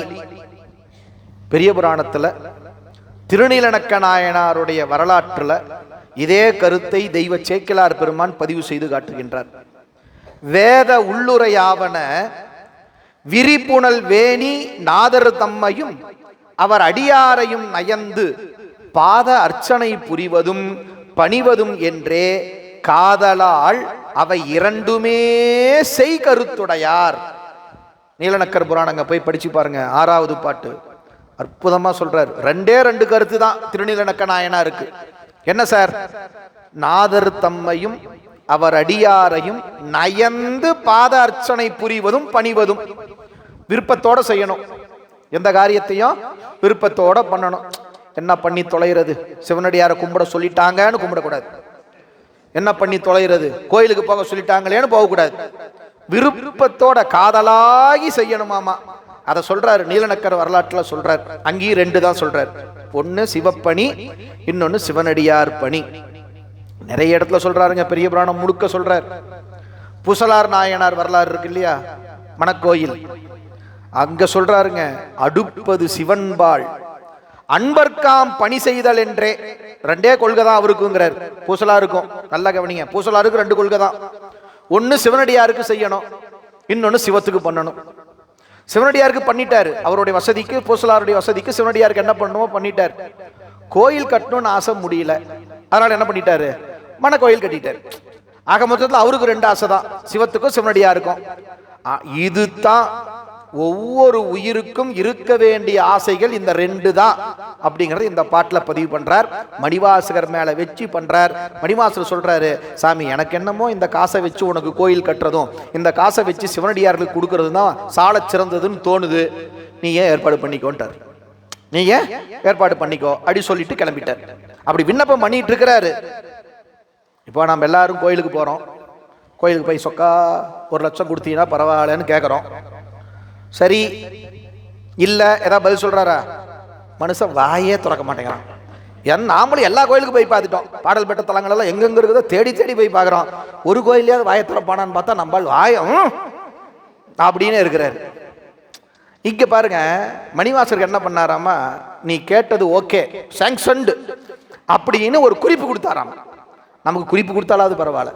சில பேர் சொல்லுவோம் தெரியுமா, நான் கும்பிட்டுட்டு இருந்த பூ விழுந்துச்சு, பூ விழுந்தா ஓகே, நமக்கு அப்படி ஒரு நம்பிக்கை இருக்கா இல்லையா? அது மாதிரி அங்க ஒரு டிராமா செஞ்சு காட்டினாராமா சிவபெருமான். இவர் வேண்டிட்டு இருக்கிறார், காசு வந்து அடியாருக்கும் ஆண்டவா உனக்கும் ஆகணும் உனக்கும் ஆகணும்னாரு. இவர் கேட்காமலே ஒரு நிகழ்ச்சி நடந்ததாமா. ஆதி சைவனாம் அருச்சகன் ஒருவன் நேரணைந்து பூதி இந்தனன் நமக்கு இதுபோல் இல்லை நிமித்தம் இது நன்னெறிக்கு ஏது என்று 2 கை ஏற்று அணிந்து வேதநாதனை இறைஞ்சினார், விடை கொண்டு மீண்டார். புக்ல பாட்டு இருக்கு பாருங்க, 25வது பாட்டு, அதான் சொல்லிட்டு இருக்கிறேன் ஐயா. விடை கொண்டு மீண்டார். ஆமா, கொடுதான், கொடுன்னு சொன்ன எல்லாத்துக்கும் புரியுமா? விடை கொண்டு மீண்டார். அப்போ இவர் கும்பிட்டு இருக்கும் போது நல்லா பாருங்க, நாம கேட்டு விபூதி வாங்குறது வேற, கண்ணை மூடி கும்பிட்டு இருக்கிறார். இவர் பாட்டு ஒரு ஆதிசைவர் ஒருத்தர் வந்து, அப்பா வாத ஊரரே இந்தாங்க அப்படின்னு திருநீர் கொடுத்தாராம். நாம கேட்காமலேயே நமக்கு திருநீர் கிடைக்குமே, ஆனால் அது மிகப்பெரிய சிவபுண்ணியம். நாம் மனதில் நினைந்த ஒரு காரியத்துக்கு இறைவனுடைய அனுமதி கிட்டிவிட்டது என்று பொருள். சொல்றாரு, நேரணைந்து பூதி ஈந்தனன் நமக்கு இதுவோல் இல்லை நிமித்தம். நிமித்தம்னா சகுனம், நல்ல சகுனம்யா இது. நாம கேட்காமலேயே சிவபெருமான் விபூதி கொடுத்துட்டாரு பாருங்க. விபூதி வாங்குறது எவ்வளோ பெரிய புண்ணியம் பாருங்க. நாம நினைச்சுக்கிறோம் சாதாரணமா விபூதி வாங்குறோம் அப்படின்னுட்டு. அப்பர்சாமி வரலாற்றுல ஒரு காட்சி வரும். திருவாளன் திருநீரு திலகவதியார் அளிப்ப பெருவாழ்வு வந்தது என்று ஏற்று போற்றி. விபூதியை கொடுக்கிறது எவ்வளவு உயர்ந்தது, அதை பெறுவதும் எவ்வளவு உயர்ந்ததுன்னு அழகா காட்சி காட்டுறார். கொடுக்கிறவங்களும் அஞ்செழுத்து சொல்லி கொடுக்கணும், வாங்குறவங்களும் அஞ்செழுத்து சொல்லி வாங்கணும். அவர் நெத்தியில பூசி விட்டா அது வேறு, நாம கையில வாங்குவோம்னா இப்படி வாங்கக்கூடாது. எந்த காரணத்தை கொண்டும் திருநீற்றை ஒற்றை கையில் வாங்கக்கூடாது. இப்படி 2 கையையும் இப்படி நீட்டி தான் வாங்கணும். ஒரு கை மேல ஒரு கை வச்சு தான் விபூதி வாங்கணும். மணிவாசர் அப்படி வாங்கினாராம்மா. 2 கை ஏற்று அணிந்து வேதநாதனை இறைஞ்சினார். அப்படி திருநீர் பூசும் போது சும்மா பூசக்கூடாது. சிவாய நம அஞ்செழுத்த சொல்லிதான் பூசணும். முதல் நிலை தீட்சைன்னு வச்சுங்க, சமய தீட்சை வாங்கியிருந்தா நமசிவாய அப்படின்னு சொல்லி திருநீர் பூசணும். 2ஆம் நிலை தீக்கை நாம பெற்றிருப்போமே, ஆனால் சிவாய நம. வள்ளல் சுவாமிகள் பாடுறாருல, சிவாய நம என்று இடுநீரே அப்படி சொல்றார். அதுல என்ன உண்மை ஒளிஞ்சிருக்குன்னா, சமயத்தோட நிக்காதீங்க. ஆன்மா உய்வு பெறணும்னா சிவபூஜை பண்ணணும். சிவபூஜை எனப்படுகின்ற அந்த விசேட திக்கை பெற்றால்தான் சிவாய நம என்ற மந்திரம் கிடைக்கும். எனவே நீங்க அங்க வந்துருங்கன்னு அதுக்கு அர்த்தம். சிவாய நம என்று இடுநீரே. இப்ப அவர் பூசினாராம். நம்முடைய மணிவாசக பெருமான் திருநீரை பூசிக்கிட்டு ரொம்ப மகிழ்ச்சி கிளம்பிட்டாருங்க. எங்க? மதுரையிலிருந்து திருப்பெருந்துறையை நோக்கி நம்முடைய மணிவாசக பெருமான் புறப்படுகின்றார். முதலமைச்சர் இல்லையா? முதலமைச்சர் வராருன்னா எப்படி இருக்கணும்? முன்னாடி ஒரு 4 கான்வாய் போகணும், பின்னாடி ஒரு 4 கான்வாய் போகணும், ஏகப்பட்ட காரெல்லாம் போய் அப்படி போனாதான் முதலமைச்சர்னு அர்த்தம். அது காலங்காலமா இருக்கிற உண்மை. இன்னியம் அதிர்ந்தன எழுந்தன பதாதி துண்ணிய இணைக்கவரி துள்ளின துகில் கால் பொன்கியல் மதிக்குடை நிழன்றன பொலங்கொள் மின்னிய மணிச்சிவிகை மேற்கொண்டு நடந்தார். இவர் முத்துச்சிவிகை பொன்னாளாகிய மணிச்சிவிகையில நவரத்தினங்களால் ஆனதுல இவர் ஏறிக்கிறார். அல்ல மேல தாளம் முழங்க அப்படியே கிளம்புது. முதலமைச்சர் வருகிறார், பராக் பராக் அப்படின்னு சொல்லிக்கிட்டு அப்படியே நேரா அந்த டிராவல் எங்க நடக்குதுங்க? மதுரையிலிருந்து திருப்பெருந்துறையை நோக்கி புறப்பட்டு விட்டார். மணிவாசகர் புறப்பட்டார். இப்போ நம்ம சொல்கிறோம், இப்போ ஊருக்கு நிகழ்ச்சிக்கு வரோம்னு வச்சுங்க, ஐயா காலையில் ஃபோன் ஐயா கிளம்பிட்டீங்களா? கிளம்பிட்டேங்க. அது மாதிரி மணிவாசக பெருமான் கிளம்பிட்டாராமா. இங்கே தான் நம்ம ஆளு இந்த சிவபெருமான் இருக்கிறாரே, எவ்வளோ பெரிய கருணை கடல் அப்படிங்கிற உண்மையை அடுத்த பாட்டில் பதிவு பண்றார். மற்ற இவர் வழிபடும் முன், வழிபடும் அல்ல வழிபடும் முன் மாறி நடமாடும் வெற்றி விடையார் இவர் வினைத்தொகையின் ஒப்பும் பற்றிய இருட்டு மலபக்குவமும் நோக்கா, நோக்கானா நோக்கி முற்று அடிமை கொண்டு பணி கொண்டு அருள உண்ணா, உண்ணானா உண்ணி அப்படின்னு அர்த்தம். எல்லாரும் அடிக்கடி கேள்விப்பட்டிருப்பீங்க, மணிவாசக பெருமான் மதுரையில அவர் புறப்படுறதுக்கு முன்னாடியே சிவபெருமான் கைலாயத்திலிருந்து புறப்பட்டு திருப்பெருந்தூர்ல வந்து உட்கார்ந்துகிட்டார். அருபரத்து ஒருவன் அவனியில் புகுந்து குருபரனாகி அருளிய பெருமையை சிறுமையே என்று இகழாதே. அதே மணிவாசர் பின்னாடி பதிவு பண்றார். இப்போ நல்லா பாருங்க, இப்போ ஒரு கற்பனைக்கு அடின்னு சொல்றேன். இப்போ நமக்கு வகுப்பு எத்தனை மணிக்குன்னா 10 மணிக்கு வகுப்பு. ஆசிரியர் 10 மணிக்கு வந்துடுவார், பாடம் துவங்கும் அப்படின்னு அறிவிப்பு கொடுத்தாச்சு. நீங்களாம் என்ன பண்ணுவீங்க?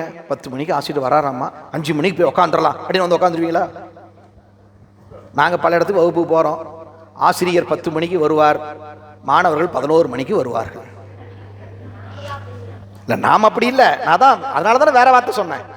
நாம் இங்கே சிவமரத்தெல்லாம் அப்படி கிடையவே கிடையாது. 10 மணிக்கு வகுப்புன்னா 9 மணிக்கெல்லாம் வந்து உட்காந்துடுறாங்க.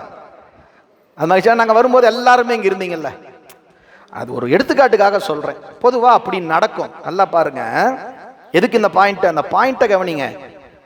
ஆசிரியர் வருவதற்கு முன்னால் மாணவர்கள் வந்துவிட வேண்டும் என்பது விதி. நல்லா புரிஞ்சுங்க. ஆசிரியர் அவைக்கு வருவதற்கு முன்னர் மாணவர்கள் வந்துவிட வேண்டும். ஆசிரியர் வந்த பிறகு மாணவர்கள் அவைக்கு வரக்கூடாது. இது விதிங்க. இதெல்லாம் ஒரு காலத்தில் நடைமுறையில் இருந்தது. சில பகுதிகளில் கேட்டை பூட்டிடுவாங்க. நீ அதுக்கப்புறம் வராத, நீ வரலையல்ல, ஏன் டைமுக்கு வரல, நீ ஏன் மடம் கேட்குற, கிளம்பு கிளம்பு அப்படின்ட்டுருவாங்க. இதெல்லாம் இன்றைக்கும் சில இடங்கள்ல நடைமுறையில் இருக்குங்க. அப்ப இது மொத்தத்தில் சத்தியமான ஒரு விதி. ஏன்னா பாடம் கேட்குற அக்கறை இருந்தால் நம்ம என்ன பண்ணியிருப்போம்? முன்னாடியே வந்திருப்போம். ஏன்னா ஒரு வார்த்தை மிஸ் ஆச்சுன்னாலும் ஞானம் கிட்டாது. ஏன்னா எந்த வார்த்தையில நமக்கு ஞானம் கிட்டணும் நமக்கும் தெரியாது. நல்லா புரிஞ்சுக்க. குரு அதனாலதான் ஒரு வார்த்தை சொல்ல சற்குருவும் வாய்க்கும்னாரே, அந்த ஒரு வார்த்தை எதுன்னு யாருக்கு தெரியும்? இப்ப பட்டணத்தாருக்கு ஒரு வார்த்தை தான் சொன்னாரு, காதற்ற ஊசியும் வாராது காணும் கடைவழிக்கேனார் இல்லையா? அந்த அந்த ஒரு வார்த்தை ஒரு 4 வரி பாட்டு இருக்குது. ஆனா அந்த ஒரு வார்த்தை தான் அவருக்கு அது அங்க என்ன கொடுத்தது? முத்தியை கொடுத்தது. மறந்துடாதீங்க. அப்போ ஆசிரியன் வருவதற்கு முன்னர் கண்டிப்பாக மாணவர்கள் வந்து விட வேண்டும். இது விதி விதி விதி. ஆசிரியருக்கும் மாணவருக்கும் உண்டான விதியை பாடமா நடத்துறோம்னு வச்சிங்களேன், அதுக்கப்புறம் யாரும் பாடம் கேட்கவே முடியாது. ஆசிரியரும் இறங்கித்தான் போயாகணும், மாணவரும் இறங்கித்தான் போயாகணும். விதியெல்லாம் நன்னூல்ல ஒரு விதி இருக்குது, படிச்சு பாருங்களேன், மண்டகாஞ்சி போயிடும். இதே திருவிளையாடல் புராணத்துல இன்னொன்னு சொல்லுவாரு, ஆசிரியர் யாருக்கு பாடம் நடத்தணும் தெரியுமா அப்படின்னு ஒரு கேள்வி கேட்டு சொல்றாரு பாருங்க. அதை கேட்டோன்னு வச்சுக்க, தலை சுத்தி போயிடும். நீங்களும் திருச்சிட்டம்பலம் நானும் திருச்சிட்டம்பலம். அந்த அளவுக்கெல்லாம் இருக்குதுங்க, பல காட்சிகள் இருக்குது அற்புதமா. எதுக்கு இது சொல்ல வந்தேன்னா, ஆசிரியர் வருவதற்கு முன்னர் மாணவர் வருவது இயற்கை. ஆனால் மாணவரை ஆட்கொள்ள வேண்டும் என்பதற்காக ஒரு கிட்டத்தட்ட 4-5 நாளுக்கு முன்னாடியே வந்து உட்கார்ந்துட்டு இருக்கிற வாத்தியார் தான் நம்முடைய சிவபெருமான். ஒரு கற்பனை, மதுரையிலிருந்து திருப்பெருந்துறைக்கு வரணும். இன்னைக்கு பஸ் ஏறி போயிடுறோம், கொஞ்சம் சீக்கிரமா 4 மணி நேரம் 5 மணி நேரத்தில் போயிடுறோம்னு வச்சுக்கங்க. ஆனா அன்னைக்கு இப்ப மணிவாசர் எப்படி கிளம்பி இருக்கிறாரு? 26வது பாட்டுல இன்னியம் அதிர்ந்தன எழுந்தன பதாதி துண்ணிய இணைக்க வரி துள்ளின. முதலமைச்சர் வேற வராருன்னா நம்ம மக்கள் விட்டுருவாங்களா? சார் ஒரு செல்ஃபி எடுக்கிற சார், சார் ஒரு செல்ஃபி எடுக்கிற சார், நல்லா போய் எல்லாம் டிஸ்டர்ப் பண்ணுவாங்கல்ல. இதையெல்லாம் கடந்து ஊர்வலத்தை கடந்து முதலமைச்சராகிய மணிவாசக பெருமான் திருப்பெருந்துறைக்கு போய் சேரணும். ஒரு கற்பனை பண்ணா கூட 2 நாள் 3 நாள் ஆகுமா? அவர் எப்படி போறாருங்க? பல்லக்கில் தானே சுமந்து போறாங்க அவரை. அப்ப நடந்து தானே போறாருன்னு அர்த்தம். மக்கள் நடந்து போறாங்க. அப்ப இங்கிருந்து அங்க போறதுக்கு ஒரு 2 நாள் 3 நாள் ஆகும்னு வச்சுங்க. 27 சொல்றாரு பாருங்க, மற்ற இவர் வழிபடும் முன் மணிவாசகர் திருப்பெருந்துறைக்கு வருவதற்கு முன்னதாக எல்லாம் வல்ல சொக்கநாத பெருமான் திருப்பெருந்துறையில வந்து உட்காந்துட்டாருங்கிறார். ஏன் சார் உட்கார்ந்தாருன்னா அதுக்கு ஒரு காரணத்தை சொல்றார். மணிவாசகர் என்னும் ஆன்மா அதிதீவிர பக்குவ நிலையிலே இருக்கிறது. எனவே இந்த ஆன்மாவை ஆட்கொள்ள வேண்டும் என்பதற்காக எல்லாம் வல்ல சிவம் திருப்பெருந்துறையிலே வந்து காத்து கிடக்கிறது. அற்புதமா சொல்லுவாருங்க, நற்கேன்மையருக்கு அல்லால் கிடைக்க தகுமோ எடுத்து சுமப்பானை இன்று. எவ்வளவு அற்புதம் நம்ம ஞானாசிரியர் பதிவு பண்ணியிருக்கார். சுவாமி யார் தெரியுமா? எடுத்து சுமப்பானுங்க நம்ம பெருமான். பிறவிதோறும் எடுத்து சுமப்பான். இந்த பிறவில மட்டுமா நம்மளை எடுத்து சுமக்கிறான்? எல்லா பிறவிலையும் சுமக்கிற பெரும் கருணை கடல் அந்த சிவம். அது என்ன பண்ணுது? திருப்பெருந்துறைக்கு வந்துருச்சு. இப்போ அடுத்த பாட்டுல சொல்றாரு. அந்த பாட்டு இந்த பாட்டு தொடர்பு படுத்திக்கலாம். ஏன் வந்தார் அப்படின்னா, மணிவாசகருக்கு உரிய பக்குவம் வந்து விட்டது என்பதால் வந்தார். 3 பாயிண்ட் சொல்றாருங்க. இவர் வினை தொகையின் ஒப்பும். பாயிண்ட் நம்பர் 1 இருவினை ஒப்பு. இருவினை ஒப்பு. பாயிண்ட் நம்பர் 2 பற்றிய இருட்டு மலபக்குவம் மலபரிபாகம். பாருங்க, திருவிளையாடல் புராணம் சுத்த சைவ சித்தாந்த நூல். வாதவூர் அடிகளுக்கு உபதேசித்தப்படலாம் சுத்த சைவ சித்தாந்தம்.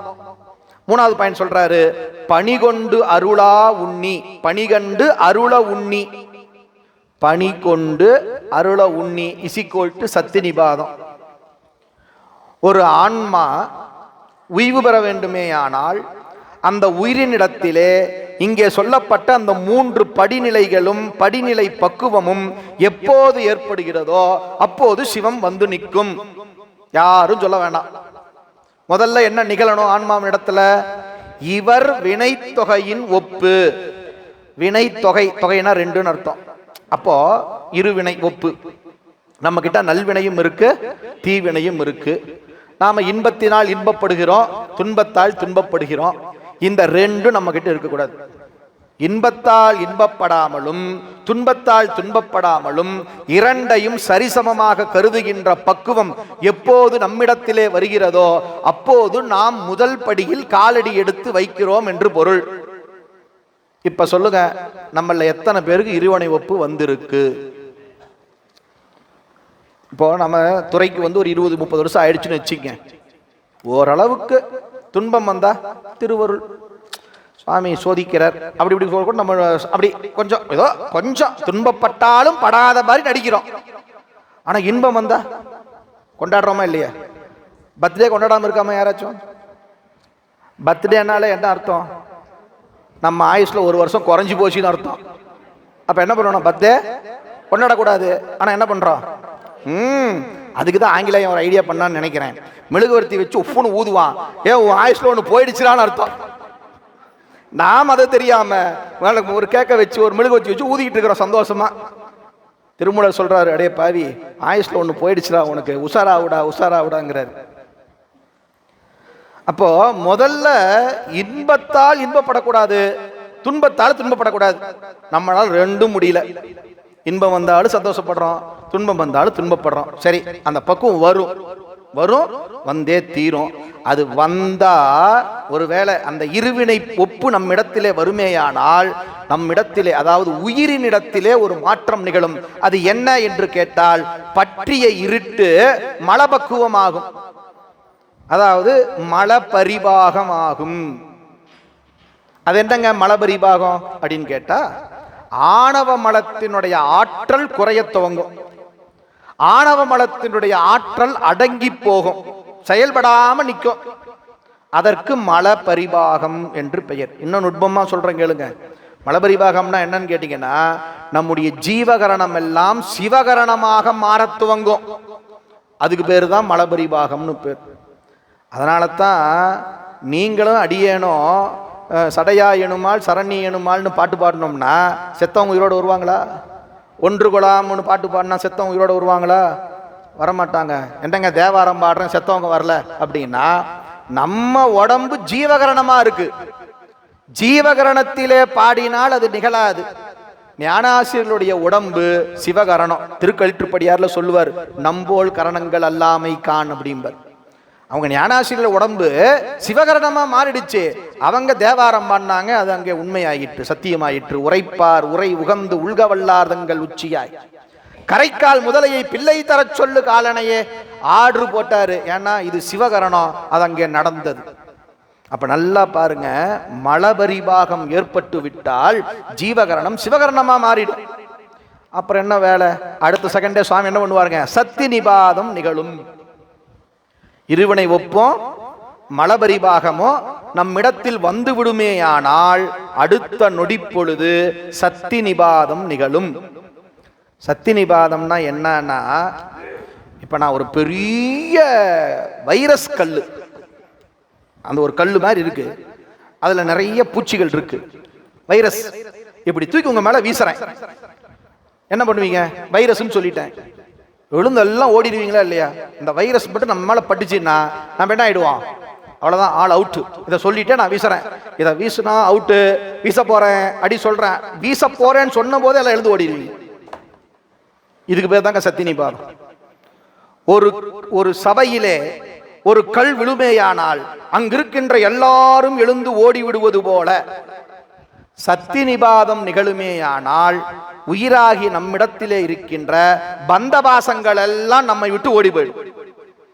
எல்லாமே தனு கரண புவன போகமாகிய அத்துணையும் நம்மளை விட்டு அறிவாள் நீங்கும். அறிவாள் நீங்கும். அது மட்டுமல்ல, உண்மையான குருநாதரை பற்றச் செய்யும். எது? சத்தி நிபாதம் தான் நமக்கு உண்மையான சத்குருவை பற்றும்படியாக செய்யும். அதைத்தான் இங்க கவனிங்க. கதை போற போக்க பாருங்க.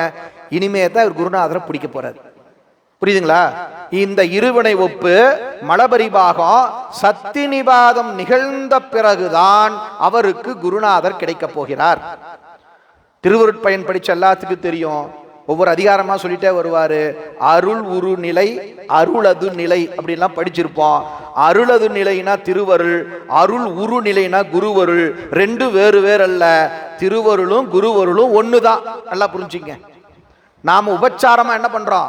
திருவருளும் குருவருளும் துணை செய்யன்னு சொல்றோம். ஆனா உண்மையில திருவருளும் குருவருளும் ஒண்ணுதான். திருவருளே குருவருளாக வருகிறது. திருவருள் வேற, சிவம் வேற தானே, அதுல சந்தேகம் இல்லையே. அவன் அருளாலே அவன் தாழ் வணங்கின்னு படிக்கிறோமா இல்லையா? அவன்னா சிவன், அவன் அருள்னா திருவருள். அந்த திருவருள்லாம் வேற ஒண்ணும் இல்லைங்க, அதுதான் குருவருள். அந்த குருவருள் இருந்தா தான் சிவம் கிடைக்கும். அதுக்கு என்ன சார் நமக்குள்ள ப்ராசஸ் நடக்கணும் அப்படின்னா, இருவினை ஒப்பு மலபரிபாகம் சத்தி நிபாதம் ஏற்பட்டால் சத்குரு கிடைப்பார், ஞானாசிரியர் கிடைப்பார், அதன் வாயிலாக முத்திக்கு போகலாம் அப்படிங்கிற முத்தி இலக்கணத்தை இங்க பதிவு செய்து காட்டுகின்றார். சரி, இப்போ மணிவாசக பெருமான் மதுரையிலிருந்து திருப்பெருந்துறை நோக்கி புறப்பட்டார். கற்பனை பண்ணீங்க, சொக்கநாதர் மணிவாசகர் அவர் கும்பிட்டு இருக்கும்போது அப்படியே பார்க்கிறார், ஸ்கேன் பண்றார். முதல்ல உலகத்துக்கு ஸ்கேனிங் மிஷின் கண்டுபிடிச்சு கொடுத்தவர் சிவபெருமான், மறந்துடாதீங்க. உண்ணா அப்படி பார்க்கிறார், அந்த ஆன்மா அப்படியே ஸ்கேன் பண்றார். ஏன்னா ஆன்மா எங்க இருக்குதுங்க? உள்ளுக்குள்ள தானே இருக்குது. உள்ளுக்குள்ள எங்க இருக்குன்னு நமக்கே தெரியாது, உள்ளுக்குள்ள இருக்குது. அது அப்படியே ஸ்கேன் பண்றார். இந்த ஆன்மா பக்குவப்பட்டுருச்சா? இருவினை ஒப்பு வந்துருச்சு. முதலமைச்சராக இருக்கிறது சந்தோஷப்பட்டாரா? கிடையவே கிடையாது. பின்னாடி தர்மடி அடிக்க போறாங்க, வருத்தப்பட போறாரா? அதுவும் கிடையாது. பார்த்தார் சுவாமி, வெரி குட், இவருக்கு ஆன்ம பக்குவம் வந்துருச்சு. அப்ப இருவினை ஒப்பு வந்த உடனே இவருக்கு மலபரிபாக நீங்கிருச்சு. ஆணவ மலச்சார்பே இல்லை. ஆணவம்னா ஆணவத்துக்கு 7 கூறுகள் படிச்சிருக்கோமா இல்லையா? மோகம், மதம் அப்படிலாம் படிச்சிருக்கிறோமே. இந்த காசை வச்சு வீடு கட்டிக்கலாம். இப்போ அவர் என்ன பண்ணலாம்? அமைச்சர் 50% அங்க 50% நம்ம வீட்டுக்கு தள்ளிக்கலாமா இல்லையா? அவர் அதெல்லாம் விரும்பலையாமா. 100% சிவத்துக்கு சிவனடியாருக்கு தான் போகணும் அப்படின்னு முடிவு பண்ணார்ல. சாமி பார்த்தார், ஆன்மாவுக்கு ஆணவ மலச்சார்பே இல்லை. ஏன்னா ஆணவ மலச்சார்பு இருந்தாதாங்க நமக்கு விருப்பு வெறுப்பே வரும், ஆசை வரும், காசு மேல எதன் மேலேயும் ஒரு பற்று வரணும்னா ஆணவம் இருக்குதுன்னு அர்த்தம். நல்லா புரிஞ்சுங்க. யாராவது எனக்கு ஆணவமே இல்லை சார் அப்படின்னா நம்மக்கிட்ட எந்த பற்றும் இருக்கக்கூடாது. நான் வேலைக்கே போகல, காசு இல்லை, சம்பாதிக்கல, பின்னாடி இலக்கணம் சொல்கிறேன், ஒவ்வொன்றா சொல்ல புரியும் பாருங்களேன். அப்போது சாமி பார்த்தாரு, ஓகே இவர்கிட்ட இருவினை ஒப்பு வந்துருச்சு, மலபரிகம் ஆயிடுச்சு, அப்போ நாம் திருவருள் கொடுத்துட வேண்டியதான், குருநாதராக நம்ம இறங்கி விட வேண்டியதான். பாருங்க, சத்தி நிபாதம்னா குருவருளாக வெளிப்பட்டு விட வேண்டியதுதான். சத்தி நிபாதம் என்ற வார்த்தையில சத்தி கூட்டல் பாதம் நமக்கு முக்கியம். அதை மூணா பிரிக்கணும். சத்தி கூட்டல் நீ கூட்டல் பாதம் இசிக்கோல் டு சத்தி நிபாதம். நீ என்பது ஒரு அசை, அது ஒரு இடை சொல்லுன்னு பேருக்கு. அதுக்கு நீக்கு அர்த்தமே கிடையாது. சக்தி எனப்படும் திருவருள் பாதமாக நம் மீது பதிவது, அதற்கு சத்தி நிபாதம்னு அர்த்தம். திருவருள் வீழ்ச்சின்னு ஒரு வார்த்தை படிச்சிருப்பீங்க, இருந்தாலும் நல்லா புரிஞ்சுங்க. சத்தி நிபாதம்னா என்னன்னா, சக்தி அதாவது சக்தியினுடைய பாதம் உயிரின் மேல் பதிவது தான் சத்தி நிபாதம். இப்ப பாருங்க, உண்மை புரியும் உங்களுக்கு. திருவருள் அப்படியே வந்து, hi how you, I am Sivaperuman, என்னுடைய திருவடியை உன் தலைமையில் வைக்கிறேன்னு எங்கேயாவது வச்சிருக்காரா? எப்படி வராரு? குருநாதனாக வந்து தான் திருவடி தீட்சை கொடுப்பார். கரெக்டா? அதுக்கு பேர் தான் சத்தி நிபாதம். அதுக்கு பேர் தான் சத்தி நிபாதம். இப்ப இறைவன் என்ன பண்ண போறாரு? குருந்த மரத்தடியிலே குருநாதராக காத்திருந்து வந்த மாணவராகிய மணிவாசகனுடைய திருமுடியிலே தன்னுடைய திருவடியை வைக்க போகிறார். சத்தி நிபாதம் அங்கே நிகழ்ந்தது, திருவடி தீட்சை கிடைக்க பெற்றது. எனவே அவர் ஞானி ஆகினார். இதெல்லாம் பயங்கரமான விஷயங்கள் கொட்டி கிடக்குதுங்க நம்முடைய சைவம். திருமுறையே சைவ நெறி கருவூலம். நேரம் இல்லை, வாய்ப்பு இல்லை, பொருளாதாரம் இல்லை, ஆயுசு இல்லை. எதுக்கு இந்த திருமுறையெல்லாம் விளக்குறது? எல்லாமே வேணும், எல்லாம் இருந்தால் தான். நம்ம இப்போ இங்கே இப்போ இந்த 5 நாள் நடத்தணும்னா என்ன வேணும்? காசு வேணும், பொருளாதார வசதி, வாய்ப்பு, இடம், சூழல் எல்லாம் இருந்தால் தானே நடத்த முடியும். பிரார்த்தனை பண்ணிக்குவோம், இறைவா எப்படியாவது அந்த ஞானத்தை எங்களுக்கு கொடுத்துருப்பா, பெருமானே அந்த ஞானத்தை எங்களுக்கு கொடுத்துருப்பா அப்படின்னு நம்ம பிரார்த்தனை பண்ணிக்குவோம். சுவாமி வந்துட்டாருங்க, கிளம்பிட்டார். மதுரையிலிருந்து திருப்பெருந்துறைக்கு கிளம்புறார். சந்தமரை தீண்டறிய தம் கருணையால், பாருங்க எவ்வளவு அழகா அப்படியே காட்டுறாரு பாருங்க. சந்தமரை தீண்டறிய தம் கருணையால் ஓர் அந்தணர் குல குறவனாகி அடிநீங்கா மைந்தர் பலர் தம்மோடு பெருந்துறையில் வந்து ஓர் கொந்தளர் நெருங்கிய குறுந்தடி இருந்தார். எல்லாம் வல்ல சிவம் சகல வர்க்கத்தாராகிய நம் போன்ற ஆன்மாக்களை உய்யக் கொள்ள வேண்டும் என்று சொன்னால் குருநாதராக மானிட சட்டை தாங்கி வந்துதான் ஆட்கொள்வார். மானிட சட்டை தாங்கி வந்துதான் ஆட்கொள்வார். நாம் எல்லாரும் சகல வர்க்கத்து ஆன்மா. சகல வர்க்கத்துக்கு ஆன்மாவுக்கு குருநாதராகத்தான் வருவார். அதுல எந்த மாற்று கருத்துக்கும் இடம் கொடுக்கவே கூடாது. அழகா சொல்லிட்டாரு. சந்தமரை தீண்டறிய தம் கருணையினால் வேதங்கள் ஐயா என ஓங்கி ஆழ்ந்து அகன்ற நுண்ணியன் என்ன பண்ணிட்டாருங்க? மானிட சட்டை தாங்கி வந்தாரியா. அந்தணர் குலக்குறவனாகி, இறைவன் ஒரு அந்தணனை போல ஒரு ஞானாசிரியனாக வேடம் தாங்கி கொண்டு அடிநீங்கா மைந்தர் பலர் தம்மோடு. அவ்வை ஒரு பாட்டில் பாடி வச்சிருப்பா, என்னதான் ஒருத்தன் அறிவாளியா இருந்தாலும் அவன் தனியா போனா இந்த உலகம் அவனை மதிக்குமானா மதிக்காது. கை நிறைய மோதிரங்கள் வேண்டும், பஞ்சேனும் பட்டேனும் இடுப்பில் வேண்டும், கூட 4 பேர் வேணும். இருந்தா தான் அவர் வாத்தியார் வராருன்னு ஒத்துக்கிறாங்க. தனியா வந்தா ஒத்துக்கவே மாட்டேங்கிறாங்க. ஏன்னா வாத்தியார் அவரு அப்படிங்கிறாங்கன்ட்டு அவ்வை பாடி வச்சிருக்கிறா. சிவபெருமானுக்கே தெரிஞ்சிருக்குதுன்னா பாருங்களேன். தனியா வந்தா ஒத்துக்க மாட்டான்ட்டு நம்மளால கொஞ்சம் ரொம்ப பெரிய ஆள் இல்லையா, 999 மாணவரோட வந்தாராம். 4 பேரை கூட்டிட்டு வர்றதே கஷ்டமா இருக்குது, அதுக்கே ஒரு பெரிய கார் தேவைப்படுது. நம்ம 999 பேரோட வந்திருக்கிறாருங்க. திருப்பெருந்துறைக்கு எப்படி வந்தாராமா? அடி நீங்கா மைந்தர் பலர் தம்மோடு.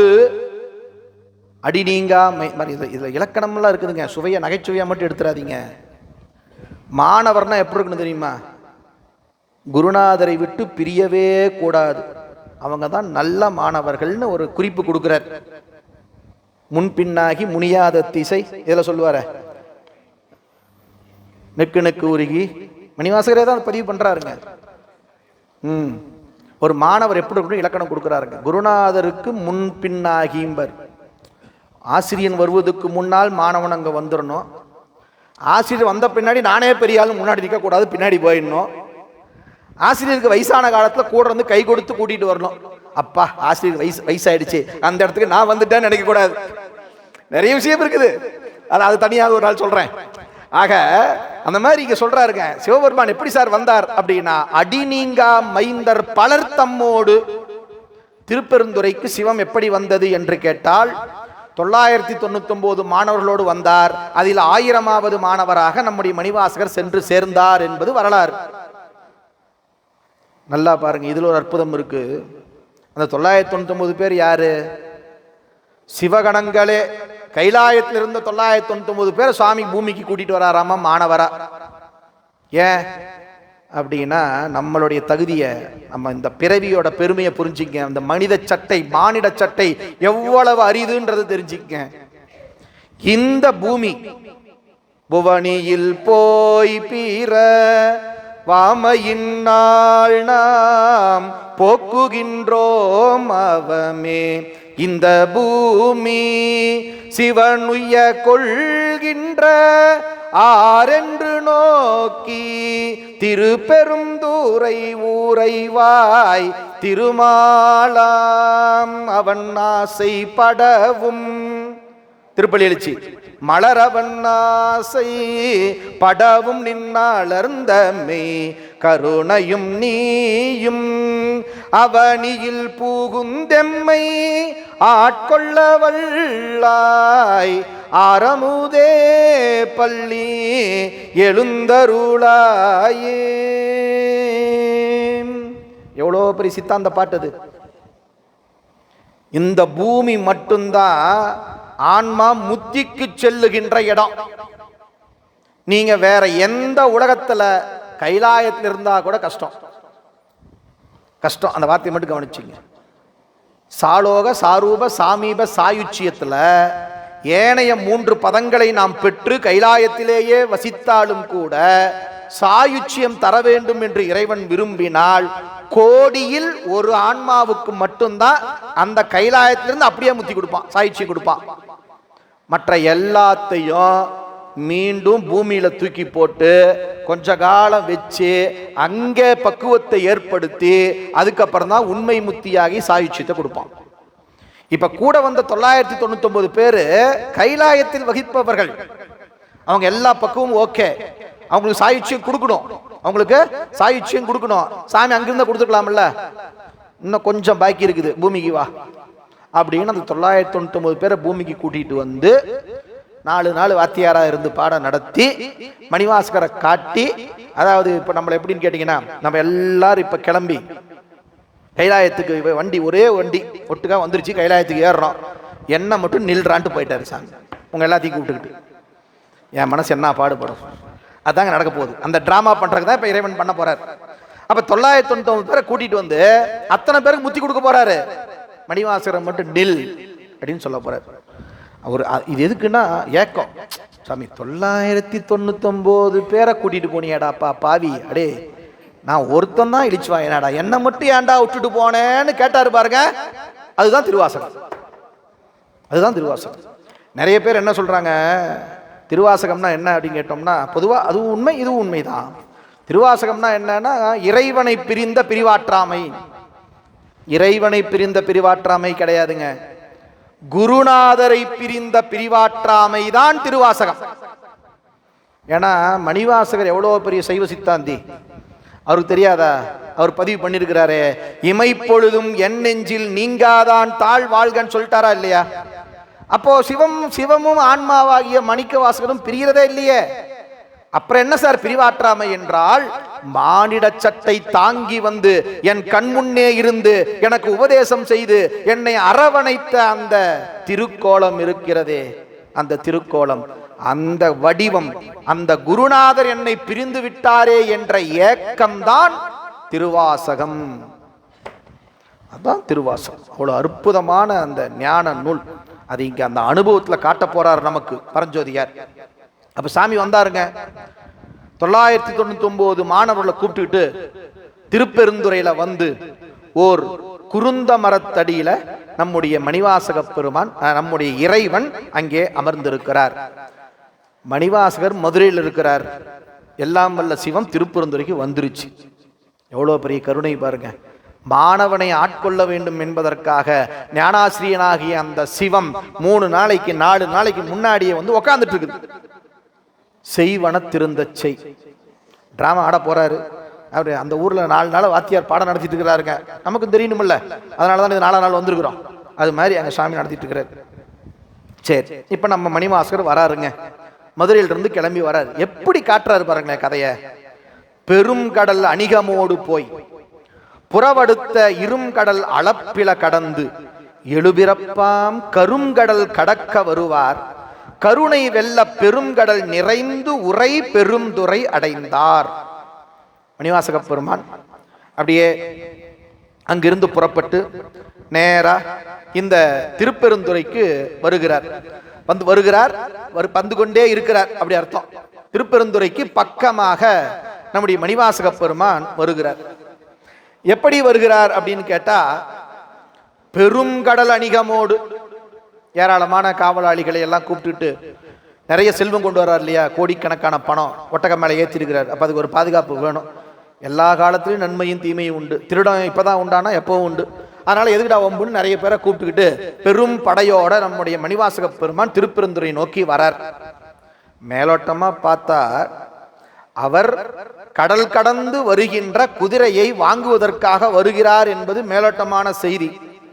ஆனா உண்மையில இவர் கடல் கடந்து சிவத்தை அடைய போகிறார் என்பது உண்மை செய்தி. என்ன கடல் சார்?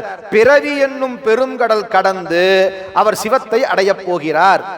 எழுபிறப்பாம் கருங்கடல் கடக்க வருவார். எதுக்கு அவர் திருப்பெருந்துறைக்கு வராரு? 7 பிறப்பாகிய கடலை கடப்பதற்காக மணிவாசக பெருமான் திருப்பெருந்துறைக்கு வருகிறார் அப்படின்னு சொல்றார். ஏன்னா இப்ப நாம எல்லாம் எங்க பிறந்தோன்னு யாருக்கும் தெரியும், எங்க பிறந்தோன்னு எல்லாருக்கும் தெரியும். ஆனா எங்க போவோன்னு யாருக்கா தெரியுமா? எங்க யாருக்குமே தெரியாது. அழகா கபிலர் நினைக்கிறேன் அவர் பாடி வச்சிருப்பார். வீட்டுக்குள்ளையா வீட்டுக்கு வெளியா, வண்டியில போயிட்டு இருக்கும் போதா, இல்ல குளிச்சிட்டு இருக்கும் போதா, இல்ல பாத்ரூம் போயிட்டு இருக்கும் போதா, மரணம் எப்போது வரும்னு யாருக்கு தெரியும்? எந்த ஊர்லன்னு தெரியுமா? தெரியாது. எந்த ஊர்ல நமக்கு மரணம் வரும்னு நமக்கு தெரியாது. அதான் ஒருத்தர் சொன்னேன், எனக்கு போனதை சொன்னா நினைக்கிறேன், ஒருத்தர் திருவாரூர்ல சாகணும்னு நினைச்சாராமா. திருவாரூர்ல சாகணும் அப்படின்னு சொல்லிட்டு நேரா திருவாரூர்ல போய் மாசக்கணக்கா குடியிருந்தார். காசி, கரெக்ட். காசியில சாகணும்னு ஒருத்தர் நினைச்சு திருவாரூரில் பிறக்க முத்தி காசியில் இறக்க முத்தி காசியில சாகலான்னு போய் காசியில உட்காந்துட்டார். ஒரு மாசம், ரொம்ப ஏஜ் ஆயிடுச்சு. ஆனா கரெக்டா அவருக்கு மரணம் நாளைக்கு வருதுன்னு வச்சுக்க. இன்னைக்கு ஒரு மெசேஜ் அவருக்கு ரொம்ப முக்கியமா பிடிச்ச அவருடைய உறவினர் ஒருத்தர் இறந்து போயிட்டார். அவர் என்ன பண்ணார்? தகவல் வந்துச்சு. அப்படியா, சரி அவரை போய் பார்த்துட்டு திரும்ப காசிக்கு வந்துடலாம் அப்படின்னு நினைச்சு ஒரு மாசமா காசியில் இருந்த மனுஷன் நேரா கிளம்பி சென்னைக்கு வந்தார். சென்னைக்கு வந்து அந்த இறந்து போனவர் அட்டன் பண்ணிட்டு வீட்டுக்கு போய் ஃபேஸ் வாஷ் பண்ணிட்டு மீண்டும் காசி ட்ரெயின் ஏறலாம் நினைச்சாரு. வீட்டுக்கு போனா செத்து போயிட்டார். அவரும் செத்து போயிட்டார். காசியில சாகணும்னு நினைச்சு காசிலேயே மாசக்கணக்கா இருந்தவருக்கு மரணம் எங்க நிகழ்ந்தது? நம்ம எல்லாருக்கும் அப்படிதான். எங்க எப்போ நடக்கும்னு யாருக்கும் தெரியாது. அதைத்தான் இங்க சொல்றாரு. ஏன் திருப்பெருந்துறைக்கு வந்தார்னா மணிவாசகருக்கு இங்கே அந்த அருள் விளைய போகிறது. எனவே எழுபிறப்பாம் கரும் கடல் கடக்க வருவார். நமக்கு 7 வகை பிறவின்னு சொல்றோம் இல்லையா, அதைத்தான் இங்க எழுகடல் எழுபிறப்பாம் கரும் கடல்னு சொல்றார். ஏன் கரும் கடல்னு சொல்றாருன்னா, கருமைனா ஆணவம், ஆணவ மலத்தால் தானே நமக்கு பிறவி, அந்த பிறவி சார்பு. அதனால சொல்றாருங்க, தாவரங்களாக, ஊர்வனவாக, தேவர்களாக, நீரில் வாழ்வனவாக, பறவைகளாக, மிருகங்களாக, மனிதர்களாக, இப்படி 7 வகை பிறப்பு நாம பிறக்கிறோம். இந்த 7 வகை பிறப்பும் மொத்தம் கூட்டினோம்னா 84 லட்சம் யோனி பேதம். இந்த 84 லட்சம் யோனி பேதமும் நீங்குகின்ற பெரும் துறைதான் பெருந்துறை, திருப்பெருந்துறை. அதான் அவர் அழகா காட்டுறார். அப்படிப்பட்ட திருப்பெருந்துறைக்கு மணிவாசக பெருமான் வருகிறார். நாம் சிவமடத்துக்கு வகுப்பு அப்படி இந்த இடத்துக்கு வர வர ஆஹா வகுப்பு வந்துட்டோம் அப்படி யாரும் நினைப்போமா? மணிவாசகருக்கு அது என்னமோ அப்படி ஒரு ஃபீலிங் வருதாமா. என்னன்னு தெரியலையே, திருப்பெருந்துறையை நெருங்க என்னமோ பண்ணுதேடாப்பா. அடுத்திட அகத்து உவகை வெள்ளம் மடுத்திட முகிழ்த்த கை மலர் கமலம் உச்சி தொடுத்திட விழிப்புணல் துளித்திட வினைக்கே விடுத்திடும் மனத்து அருள் விளைந்திட நடந்தார். பல்லக்கில் வந்துட்டு இருந்தோ டப்புனு கீழே குதிச்சிட்டார். திருப்பெருந்துறை ஏரியாவை டச் பண்ணியாச்சு. என்னமோ தெரியல, மனசு அப்படியே ஃப்ரீ ஆயிடுச்சுப்பா. அப்படியே என் மனசு அப்படியே அந்த திருப்பெருந்துறையை நெருங்க என் மனம் பூரா ஒரு பூரிப்பு, என் மனம் பூரா ஒரு மகிழ்ச்சி ஏற்படுது. தன்னை அறியாம கையை அப்படி தூக்கிட்டாராம் மணிவாசக பெருமான். கரமலர் முட்டித்து இருதயம் மலர கண்களி கூற நுண்துளி அரும்ப சாயா அன்பினை நாள்தோறும் தலைப்பவர் தாயேயாகி வளர்த்தனை போற்றி. இப்ப அப்படியே வராரு. வினைக்கே விடுத்திடும் மனம் ஒரு வார்த்தை போடுறாரு கவனிங்க. வினைனா இந்த இடத்துல தொண்டுன்னு அர்த்தங்க. அவர் மனசு முழுக்க தொண்டு பண்ணணும், இறைவனுக்கு தொண்டு பண்ணணுங்கிற அந்த உணர்வோட வராராமா. ஆனா எதுக்கு வராரு? உண்மையில குதிரை வாங்க வராரு. ஆனா குதிரை வாங்க வந்த ஒரு மனசுல என்ன இருக்கு? தொண்டு செய்யணும், இறைவன் திருவடிக்கு தொண்டு பண்ணணும். இதே எண்ணம் அவருக்கு நேரா வராராமா. இப்ப பாருங்க, ஒரு அதி அற்புதமான செய்தியை சொல்லுகிறார். ஏற்கனவே சொன்னதுதான், இறைவன் ஒரு ஆன்மாவை ஆட்கொள்வதற்கு எப்போது வருவார் என்று கேட்டால், ஆன்மா அதிதீவிர பக்குவ நிலையில் இருந்தால் வருவார் ஒரு செய்தி. இருவினை ஒப்பு மலபரிபாகம் சத்திநிபாதம் நிகழ்ந்தார் வருவார் என்பது இரண்டாம் செய்தி. சத்திநிபாதம் சொல்றோமே, அந்த சத்திநிபாதத்துல எந்த ஸ்டேஜ்ல இருந்தா சிவம் வரும் அப்படிங்கிற ஒரு அதி அற்புதமான செய்தியை இந்த பாட்டில் சொல்றார். அப்படி அதிதீவிர சத்திநிபாதத்திலே இருக்கிற ஒரு ஆன்மா எப்படி இருக்கும்? இந்த ரெண்டு செய்தி இந்த பாட்டில் சொல்றார். அற்புதமான பாட்டுங்க. பித்து இது என பிறர் நகைக்க வரும் நாளாம் சத்திபதிய தமது சத்து அறிவு தன்னை பொத்திய மலத்தினும் வெறுவி சுமை பொறுத்தோன் ஒத்து இலி பிணிப்புறும் ஒருத்தனையும் ஒத்தார். இப்போ பரஞ்சோதி முனிவர் அப்படியே மணிவாசகரை ஸ்கேன் பண்றார். இப்ப அவர் ஸ்கேன் பண்ண ஆரம்பிச்சிட்டார். மணிவாசகர் எப்படி இருக்கிறார் பார்த்த உடனே இப்ப அவருக்கு தெரியுது. மணிவாசகர் எப்படி இருக்கிறார் தெரியுமா? பைத்தியக்காரனாட்டு இருக்கிறார். மணிவாசகர் எப்படி இருக்கிறார்? பைத்தியக்காரனாட்டு இருக்கிறார். பித்து இது என மணிவாசகரை பார்த்த உலகத்தார்லாம் என்ன சொன்னாங்களாமா? பைத்தியக்காரையாய் வேணாங்களாமா. மணிவாசகரே பதிவு பண்ணியிருக்கிறார். பித்தன் என்று என்னை உலகவர் பகர்வதோர் காரணம் இது கேளீர், ஒத்து சென்று தன் திருவருள் கூடிடும் உபாயம் அது அறியாமே, செத்துப்போய் அருநரகிடை வீழ்வதற்கு ஒருப்படுகின்றேனை அத்தன் ஆண்டு தன் அடியரில் குட்டிய அதிசயம் கண்டாமே. இப்ப நம்மளையெல்லாம் நிறைய பேர் பைத்தியக்காரன் தானே சொல்றான். இந்த 2026 21ஆம் நூற்றாண்டுல எப்படியெல்லாம் வாழலாம்? இதுங்க என்னடா நான் பட்டையும் கொட்டையும் போட்டுக்கிட்டு சிவசிவா அரகரான்னு தெருவா கோயிலா போயிட்டு இருக்குதே, வாழ்க்கையை அனுபவிக்க தெரியாத ஜென்மங்க பைத்தியக்காரங்க நம்மளை சொல்றாங்க. இது பெரிய விஷயமே இல்லைங்க. 2026 21ஆம் 3ஆம் நூற்றாண்டு அல்லது 7ஆம் நூற்றாண்டுன்னு சொல்றோம் மணிவாசகருடைய காலம். அப்பவே சொல்லியிருக்கிறாங்கன்னா பாருங்களேன். இந்த ஆளுக்கு என்னையா அறிவே இல்லை, இவன் திருநீர் பூசிக்கிட்டு விபூதி பூசிக்கிட்டு ருத்ராட்சத்தை போட்டுட்டு திரியிறான, இவனை மாதிரி ஒரு பைத்தியக்காரனை எங்கேயாவது பார்க்க முடியுமான்னு மணிவாசகரியா சொல்லியிருக்கிறாங்கன்னா, இப்ப நம்மளை சொல்றதுல ஒன்றும் பெரிய ஆச்சரியமே கிடையாது. பித்தன் என்று என்னை உலகவர் பகர்வதோர் காரணம் இது கேளீர். மணிவாசகரை தெள்ள தெளிவா பதிவு பண்ணிட்டு போயிட்டார். சரி, இது உலகம் சொல்லிச்சு. அவர் எப்படி இருந்தாராமா? அது ரொம்ப அற்புதமான இடங்க. அதெல்லாம் மணிவாசகர் ரொம்ப அழகா பதிவு பண்ணியிருக்காருங்க. எப்போ ஒரு ஆன்மா பைத்தியமாட்டம் மாறும்?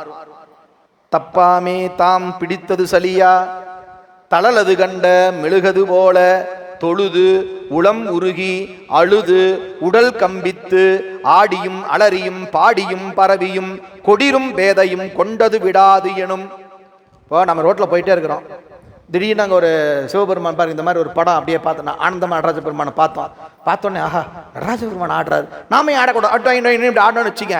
திடீர்னு ரோட்டில் நீட்டு ஆடணும்னு வச்சுங்க, என்ன பண்ணுவான்? பாவம் கலெக்டர் சாட் இருக்குது, ஏங்க அவர் கூட யாரும் வரலீங்களா, எங்கேயாவது கொண்டு போய் அவர் ஒரு ஹாஸ்பிட்டல் அட்மிட் பண்ணுங்க சார் அப்படின்ட்டுருவான். மணிவாசர் அப்படிதான் வாழ்ந்துட்டு இருக்கிறார்.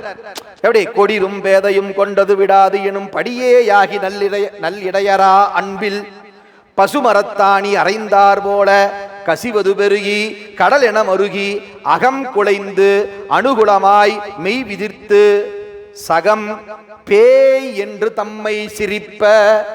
உலகத்தர என்ன சொல்றான்? பேய் பிடிச்சி திரியிறாயா, என்ன நடுத்தரவில் நின்று ஆடிட்டு இருக்கிறான் பைத்தியக்கார பையன், பிடிச்சி தூக்கி உள்ள போடுங்கய்யா, பைத்தியக்காரனா கிடக்கிறானே அப்படின்னு எல்லாம் மணிவாசல் திட்டிருக்கிறாங்க. ஆனா அவரோட மனோநிலை எப்படி இருந்ததாமா, ஆன்ம பக்குவம் எப்படி இருந்ததாமா? நானது ஒளிந்து நாடவர் பழித்துறை பூனதுவாக கோணுதலின்றி கதிரிழந்து அரிமால் கொண்டு சாரும் கதியது பரம அதிசயமாக கற்றா மனமென கதறியும் பதறியும் மற்றோர் தெய்வம் கனவிலும் நினையாது.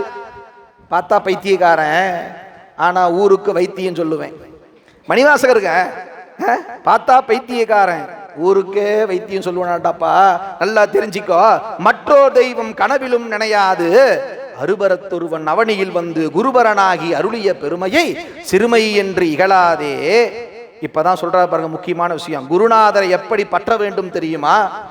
திருவடி இணையை பிரிவினை அறியா நிழலது போல முன் பின்னாகி முடியாது அத்திசை என்புனைந்து உருகி நெக்கு நெக்கு ஏங்கி. அற்புதமான இலக்கணங்க. குருவுக்கு சிஷியனுக்கான ஒரு இலக்கணம் சொல்றார். குருநாதரை நிழல் போல தொடர வேண்டும்.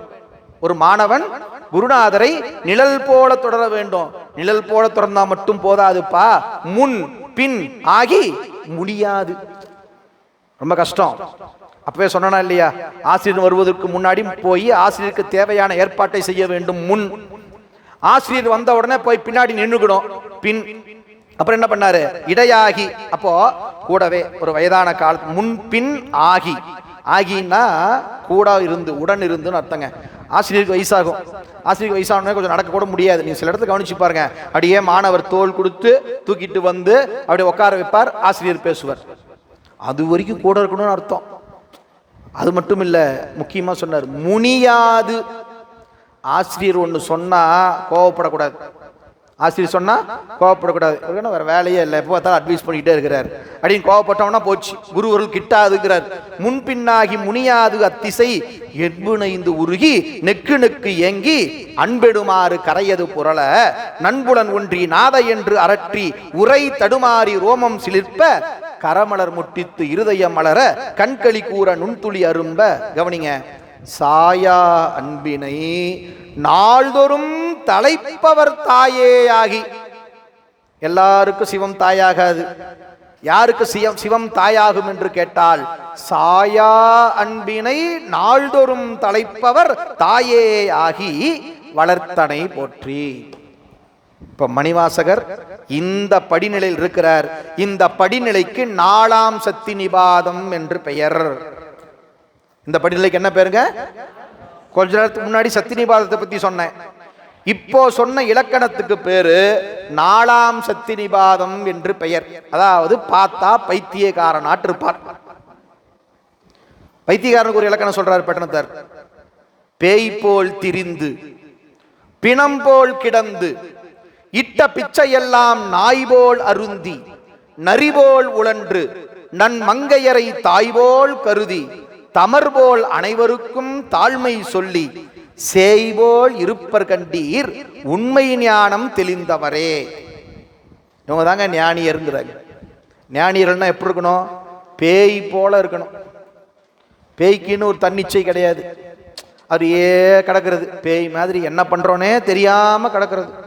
ஆன்மா தன் வயம் இழந்து சிவமயமாகி நிற்கிறது என்று பொருள். பேய் போல் திரிந்து பிணம்போல் கிடந்து. பிணம்போல் கிடந்துன்னா என்னுடைய யான் எனது என்ற முயற்சியால் எந்த காரியத்தையும் செய்யாம. பிணம்னா என்ன பண்ணும்? பிணம் அப்படியே கிடக்கும். நான் கையை தூக்கி வச்சாதான் பிணத்தோட கை அந்தாண்ட போவோம் இல்லையா? காலத்தை பற்றி நான் விரிச்சாதான் விரியும். இல்லைன்னா பிணம் என்ன பண்ணும்? அப்படியே கிடக்கும்.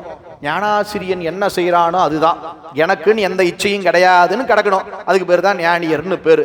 சிவம் என்னை எப்படி இயக்குகிறதோ அப்படி இயங்குவனே ஒழிய என்னுடைய முயற்சியாலே எனக்கு எந்த இயக்கமும் கிடையாது.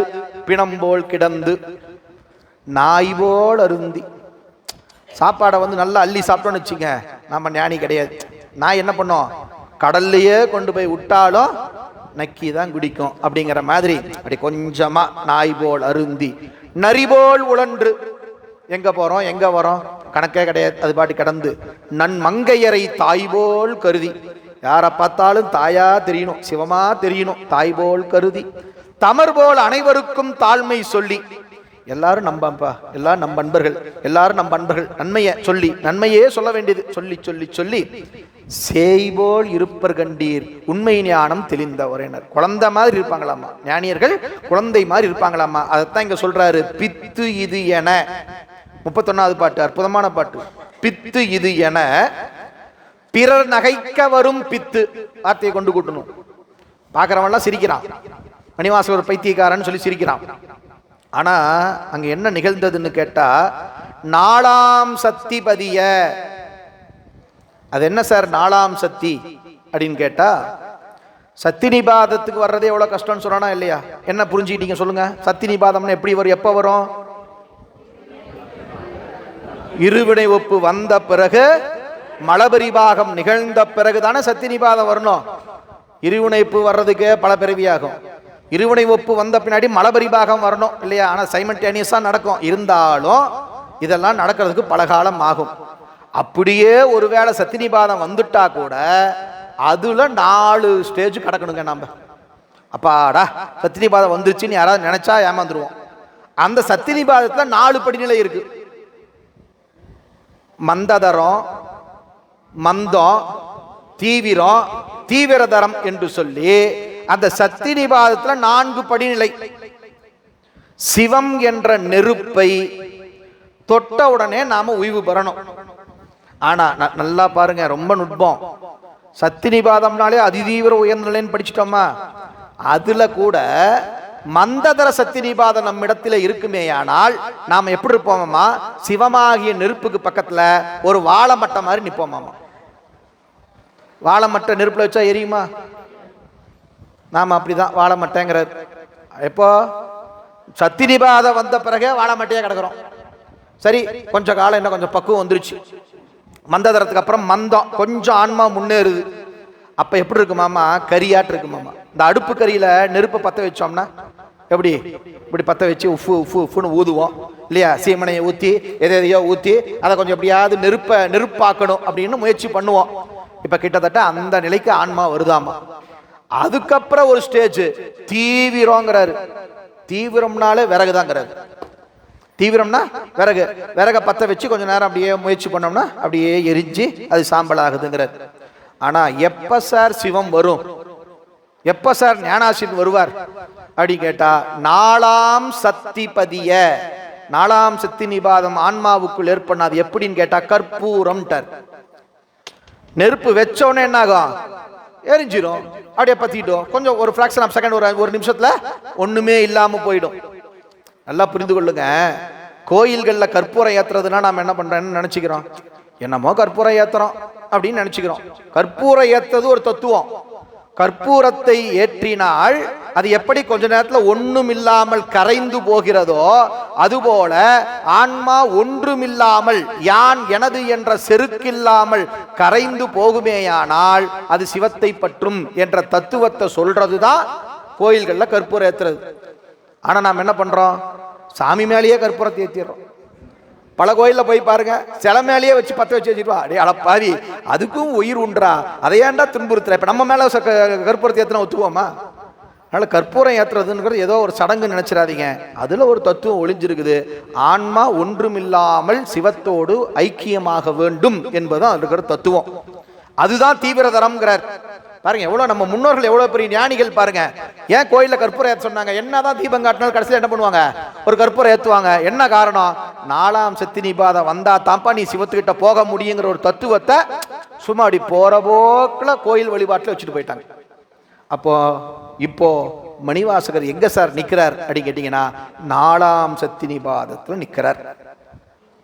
உலகியல் சார்ந்து சொல்லணும்னா நீங்க புரிஞ்சுக்கணும் அப்படின்னு கேட்டா, மந்ததரம் அப்படின்னு சொன்னீங்கன்னா நம்ம கிட்ட உலகப்பற்று 4ல் 1 கூறு தான் நீங்கி இருக்கும். கொஞ்சம் விட்டு உலகப்பற்ற விட்டுருவோம். எனக்கு அதெல்லாம் வேணாங்க, நான் இந்த மைசூர் பாக்கெல்லாம் என்னங்க பண்றேன். இது மந்ததர பக்குவம். இது மந்ததர பக்குவம். அடுத்து பார்த்தோம் மந்தம்.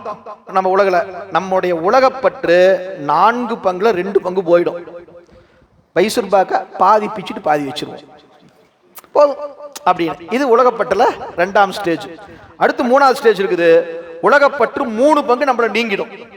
இப்ப என்ன பண்ணிட்டோம், மைசூர் பாக்க வேணாங்க, மைசூர் பாக்க வேணாம். ஆனா மனசு முழுக்க ஆசை, மனசுல ஆசை இருக்குது, ஆனா பொருளை தொடல. இது 3ஆவது பக்குவம். 4ஆவது பக்குவம் தீவிரதரம். மைசூர் பாக்கா எங்க இருக்குது, கல்லு தானே கிடக்குது. ஓடும் செம்பொன்னும் ஒக்கவே நோக்குவார் அப்படின்னா தீவிரதர பக்குவத்துக்கு ஆன்மா வந்துருச்சுன்னு அர்த்தம். அப்பதான் சிவம் வரும். அதத்தான் இந்த பாட்டில் சொல்றாருங்க. பித்து இது என பிறர் நகைக்க வரும் 4ஆம் சக்தி பதிய. செம பாட்டுங்க இது, நகரவே முடியாது பாருங்களேன். தமது சத்து அறிவு தன்னை பொத்திய மலத்தினும் வெறுவி. வெறுவினா விலகிட்டார்னு அர்த்தம். மணிவாசக பெருமானுடைய ஆன்மாவிலே இருந்த கொஞ்ச நஞ்ச மலச்சார்புகளும் நீங்கி போனது என்பது பொருள். நல்லா பாருங்க. அப்பர் சுவாமிகள் திருச்சத்திமுற்றத்துல திருவடி தீட்சை கேட்டார். சுவாமி என்ன சொல்லிட்டார், நல்லூருக்கு வா அப்படின்ட்டார். இப்ப சத்திமுற்றத்துக்கும் நல்லூருக்கும் எவ்வளவு சார் தூரம்னு கேட்டீங்கன்னா 18 கிலோமீட்டர் நினைக்கிறேன். ஒரு 15லேருந்து ஒரு 18 கிலோமீட்டர் இருக்கும். திருவடி தீட்சை கொடுக்கறதுன்னு முடிவு பண்ணியாச்சு.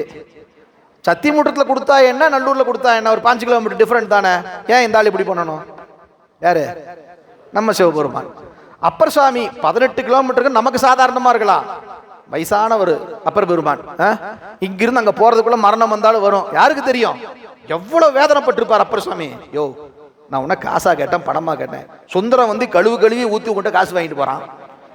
நான் என்ன உன்கிட்ட காசா கேட்கறேன்? ஒரு திருவடி தீட்சை குடியான்னா ஏயா இவ்வளவு பில்டப் பண்ற? நொந்து போயிருப்பாரா? அவரே பதிவு பண்றாருல்ல, நினைந்துருகும் அடியாரை நைய வைத்தார், நில்லாமே தீவினைகள் நீங்க வைத்தார். மேலட்டமா பார்த்தா நமக்கு சாமி வில்லனா தெரிவார், ஆனா ஹீரோ அவர் தாங்கிறது பின்னாடி தான் நமக்கு புரியும். இப்போ அப்பர் சாமி கொஞ்சம் வருத்தம் தான். இங்க இருந்து அங்க 18 கிலோமீட்டர் போகணும், கஷ்டப்பட்டு போனாரு. அங்கேயும் அந்த காட்சி விட்டுங்க. எப்படா அப்பன் வருவான் அவரு காத்திருந்தாராமா. பெரியவரான படிச்சு பாருங்களேன். சுவாமி அங்க காத்திருந்தாராமா. ஐயோ, செத்திமுற்றத்திலே கேட்டான், அங்கேயே கொடுத்துருக்கலாம், என்ன பண்றது? இன்னும் ஒரு சின்ன குறை அப்பனிடத்திலே இருக்கிறது. நல்லா புரிஞ்சுக்க. திருவடி தீட்சை கொடுத்துட்டா முத்தி கன்ஃபார்ம்னு அர்த்தம். புரியுதுங்களா? திருவடி தீட்சைங்கிறது பொதுவா இப்ப உலகியல்ல நம்ம என்ன பண்ணலாம், என் அறிவு கட்டி சொல்றேன், நிர்வாண தீக்கை கொடுக்கும் போது கொடுப்பாங்க திருவடி தீட்சைங்கிறது. அதாவது கலைகளை எல்லாம் தூய்மை செய்த பிறகு நம்முடைய 6 அத்துவாக்களை எல்லாம் நீக்கி 5 கலைகளை எல்லாம் தூய்மை செய்து ஆன்மாவை வந்து அந்த சத்தியோ நிர்வாணம் அப்படி சொல்றோம் இல்லையா, அசத்தியோ நிர்வாணம், அந்த தீக்கை நடக்கும் போதுதான் பொதுவா திருவடி தீக்கை கொடுப்பது மரபு. அப்போ இப்ப அந்த தீக்கை கொடுத்துட்டா என்ன அர்த்தம்? ஆன்மா அத்துவாக்களை நீங்கியது, 5 கலைகளை நீங்கியது என்பது பொருள். அது நிகழ்ந்து விட்டாலேயே முத்தி நிச்சயம். அப்போ அந்த தீட்சையை சிவம் கொடுக்கணும். யாருக்கு? அப்பர் சுவாமிக்கு கொடுக்கணும். இப்ப மணிவாசர் கொடுக்க போகுது. அதுக்கு தான் இந்த ப்ராசஸ் எல்லாம் புரிஞ்சுங்க, ஏதோ மேலோட்டமா நினைச்சிடக்கூடாது. அப்போ இந்த தீட்சை கொடுக்கணும். ஆன்மா அப்பர் சாமி நினைச்சுக்காதீங்க. ஆன்மா சத்திமுற்றத்திலிருந்து நல்லூருக்கு வர்றதுக்குள்ள அந்த ஆன்மாவில் இருக்கிற ஏதோ ஒரு மலச்சார்பு, மலம் இல்ல, என்ன இருக்குது? மலச்சார்பு. நல்லா புரிஞ்சுங்க. நீங்க திருவிளையாடல் புராணத்துல மணிவாசர் வரலாற்றுக்கு வந்துட்டீங்கனாலே அங்க ஆணவம் கிடையாது. வேற மாதிரி சொல்லணும்னா சிவஞான போதம் 8ஆம் சூத்திரம் படிக்க ஆரம்பிச்சிட்டீங்கனாலே, 7ஆம் சூத்திரம் சொல்ல போனா 7ஆம் சூத்திரம் படிக்க ஆரம்பிச்சிட்டீங்கனாலே அதுல இருந்து ஆணவம் எல்லாம் கிடையாது. 7ஆம் சூத்திரத்துக்கு மேல பேசப்படுவது ஆணவ மலச்சார்பு மட்டும்தான், ஆணவம் கிடையாது. பெருங்காயம் தீந்து போச்சு, பெருங்காய டப்பா வாசனை இருக்குது, வாசனைக்கே 6 சூத்திரம்னா 7, 8, 9, 10, 11, 12. நல்லா புரிஞ்சிக்க. வாசனைக்கே 6 சூத்திரம்னா நமக்கெல்லாம் சிவஞான போதம் நமக்கு கிடையாது. சிவஞான போதம் யாருக்கு? அது தனி உயர் சிவ ஞான போதம். சரி, அது ஒரு பக்கம் வச்சுக்கங்க. ஏன்னா ஒரு மிரட்டிக்கிட்டே இருக்காருன்னு நினைக்காதீங்க. உண்மை கொஞ்சம் கசக்கத்தான் செய்யும், நாம் உள் வாங்கி வச்சுக்குவோம். என்னைக்காவது ஒரு நாள் ஆன்மா பக்குவப்படும், நிச்சயம் முத்தி கிடைக்கும். சரி, இப்போ அவர் ஏன் அப்படி பண்ணாருன்னா, அந்த சத்திமுற்றத்திலிருந்து திருநெல்லூருக்கு வர்றதுக்குள்ள அப்பர் சுவாமியிடத்தில் இருந்த ஏதேனும் ஒரு மலச்சார்பை நீக்கி ஆன்மாவை அதிதீவிர தூய்மை செய்து திருவடி தீட்சை தர வேண்டும் என்பதற்காக சிவம் அவ்வாறு செய்தது. அதே மாதிரிதான் மதுரையிலிருந்து கிளம்பி திருப்பெருந்துறைக்கு வர்றதுக்குள்ள மணிவாசர்கிட்ட இருக்கிற கொஞ்ச நஞ்ச மலச்சார்புகளையும் நீக்கி சிவம் தயாரா நிக்குது திருவடி தீட்சை கொடுக்கணும்னு. இது எப்படி உங்களுக்கு தெரியுது சார் அப்படின்னா, பரஞ்சோதியார் பதிவு பண்றார். அங்க மதுரையில புறப்பட்டு திருப்பெருந்துறை எல்லையை தொட்ட உடனே மணிவாசர் உடம்பு லேசாய் போயிடுச்சு. உடம்பு என்னமோ தெரியல, அவர் சொல்றாரு பாருங்க, தமது சத்து அறிவு தன்னை பொத்திய மலத்தினும் வெறுவினா நீங்கின்னு அர்த்தம். மணிவாசகருடைய உடம்புல இருக்கிற, அதாவது உள்ளத்தில் இருக்கிற, அதாவது உயிரில இருக்கின்ற மலச்சார்புகள் உட்பட எல்லாம் நீங்கி போச்சு. மலத்தினும் வெறுவி, பொத்திய மலம், ஆணவ மலம் தான் நம்மளை போட்டு பொத்திட்டு இருக்குதுங்க. நம்மளை இயங்க விடாம, நம்மளை சிவத்தை அடைய விடாம தடுக்கிறது எது? ஆணவ மலம். இப்ப இவருக்கு ஆணவ மல சார்பு, அந்த ஆணவ மல சார்பு இவர் அப்படியே கெட்டியா பிடிச்சிருக்குது. அது என்ன பண்ணுதாமா, சிவத்துக்கிட்ட போக விடாம தடுக்குது. ஆனா இங்க மணிவாசருக்கு என்ன நிகழ்ந்தது என்று கேட்டால், அந்த ஆணவ மல சார்பு நீங்கிடுச்சு. இப்ப அவருக்கு எப்படி இருக்குதாப்பா? நல்லா கவனிங்க, அற்புதமான சித்தாந்தம். எப்போ நம்முடைய ஜீவகரணம் சிவகரணமாக மாறுமோ அப்போதே நம்முடைய உடம்புல இருக்கிற பாரம் குறைஞ்சு போயிடும். உடம்பு பாரமே நமக்கு தெரியாது. இதை எப்படி சார் நீங்க கண்டுபிடிச்சீங்க அப்படின்னா, சேக்கிலார் பெருமான் கண்ணப்ப நாயனார் வரலாற்றில் இந்த உண்மையை வச்சு காட்டுறார். கண்ணப்ப நாயனார் முதலாக அந்த காளகத்தி மலையை பார்க்கிறார். நாணன் சொல்றான், நல்ல காட்சியே காணும், குடுமித்தேவர் இருப்பார், சென்றால் கும்பிடலாம். நாணன் சொன்னான். உடனே ஒரு பதில் சொல்றாரு, ஆவது என் இதனை கண்டு இங்கு அனைதோறும் என்மேல் பாரம் போவது ஒன்று உளது போலும், ஆசையும் பொங்கி மேன்மேல் மேவிய நெஞ்சும் வேறு ஓர் விருப்பு உற விரையா நிற்கும். தேவர் அங்கு இருப்பது எங்கே போகு என்றார் திண்ணனார்த்தாம். ரொம்ப நுட்பமான பாட்டுங்க. கண்ணப்ப நாயனார் புராணத்துல 97வது பாட்டு, காரணகாரியத்தோடு சொல்றேன், 97வது பாட்டுங்க அது. இப்ப என்ன சொன்னாரு கண்ணப்பர், திண்ணனாராகிய கண்ணப்பர் என்ன சொன்னார்? என்னப்பா, அந்த மலையை பார்த்த உடனே, காளகஸ்தி மலையை நெருங்கின உடனே என் உடம்புல இருக்கிற பாரமெல்லாம் போன மாதிரி இருக்குதேப்பா, என்னப்பா ஆச்சரியம், கிளம்பு நம்ம அங்க சீக்கிரமா போலாம் அப்படின்னார். எப்ப சொன்னார்னா 97வது பாட்டுல சொன்னார்.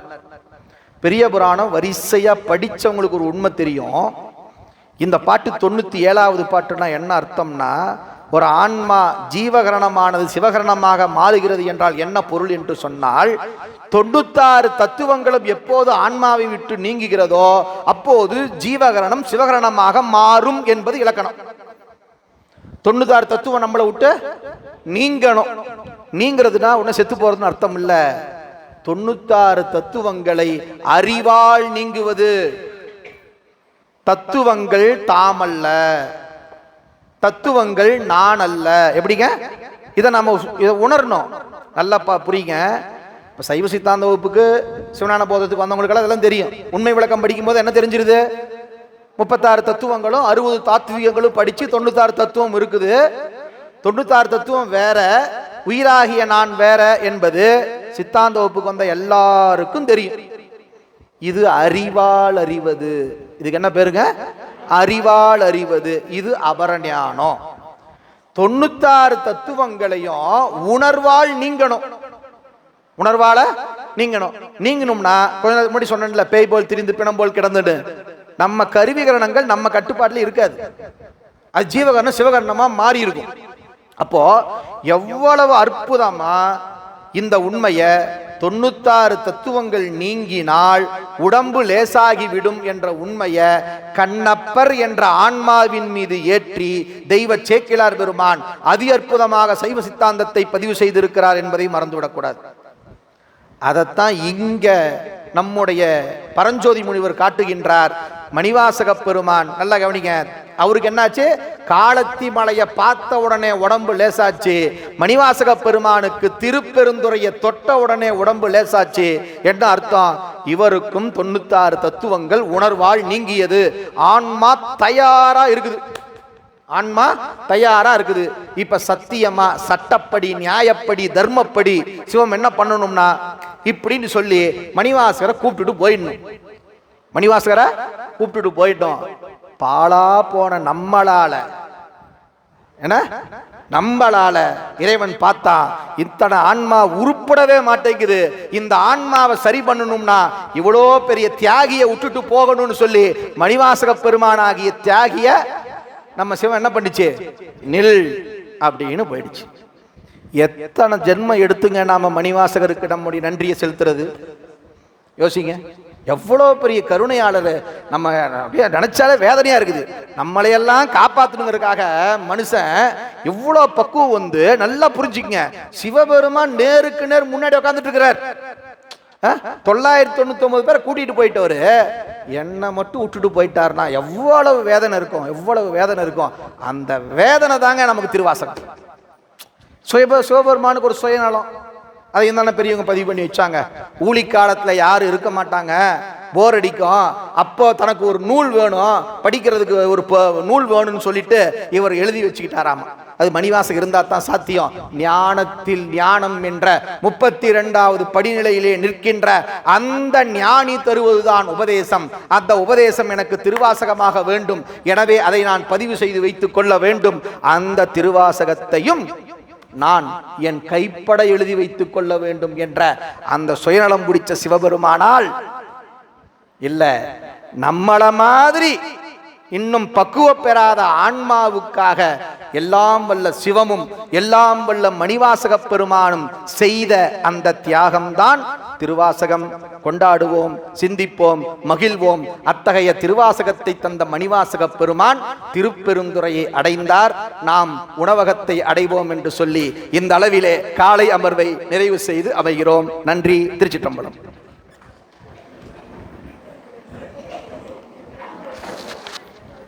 தென்னாடுடைய சிவன்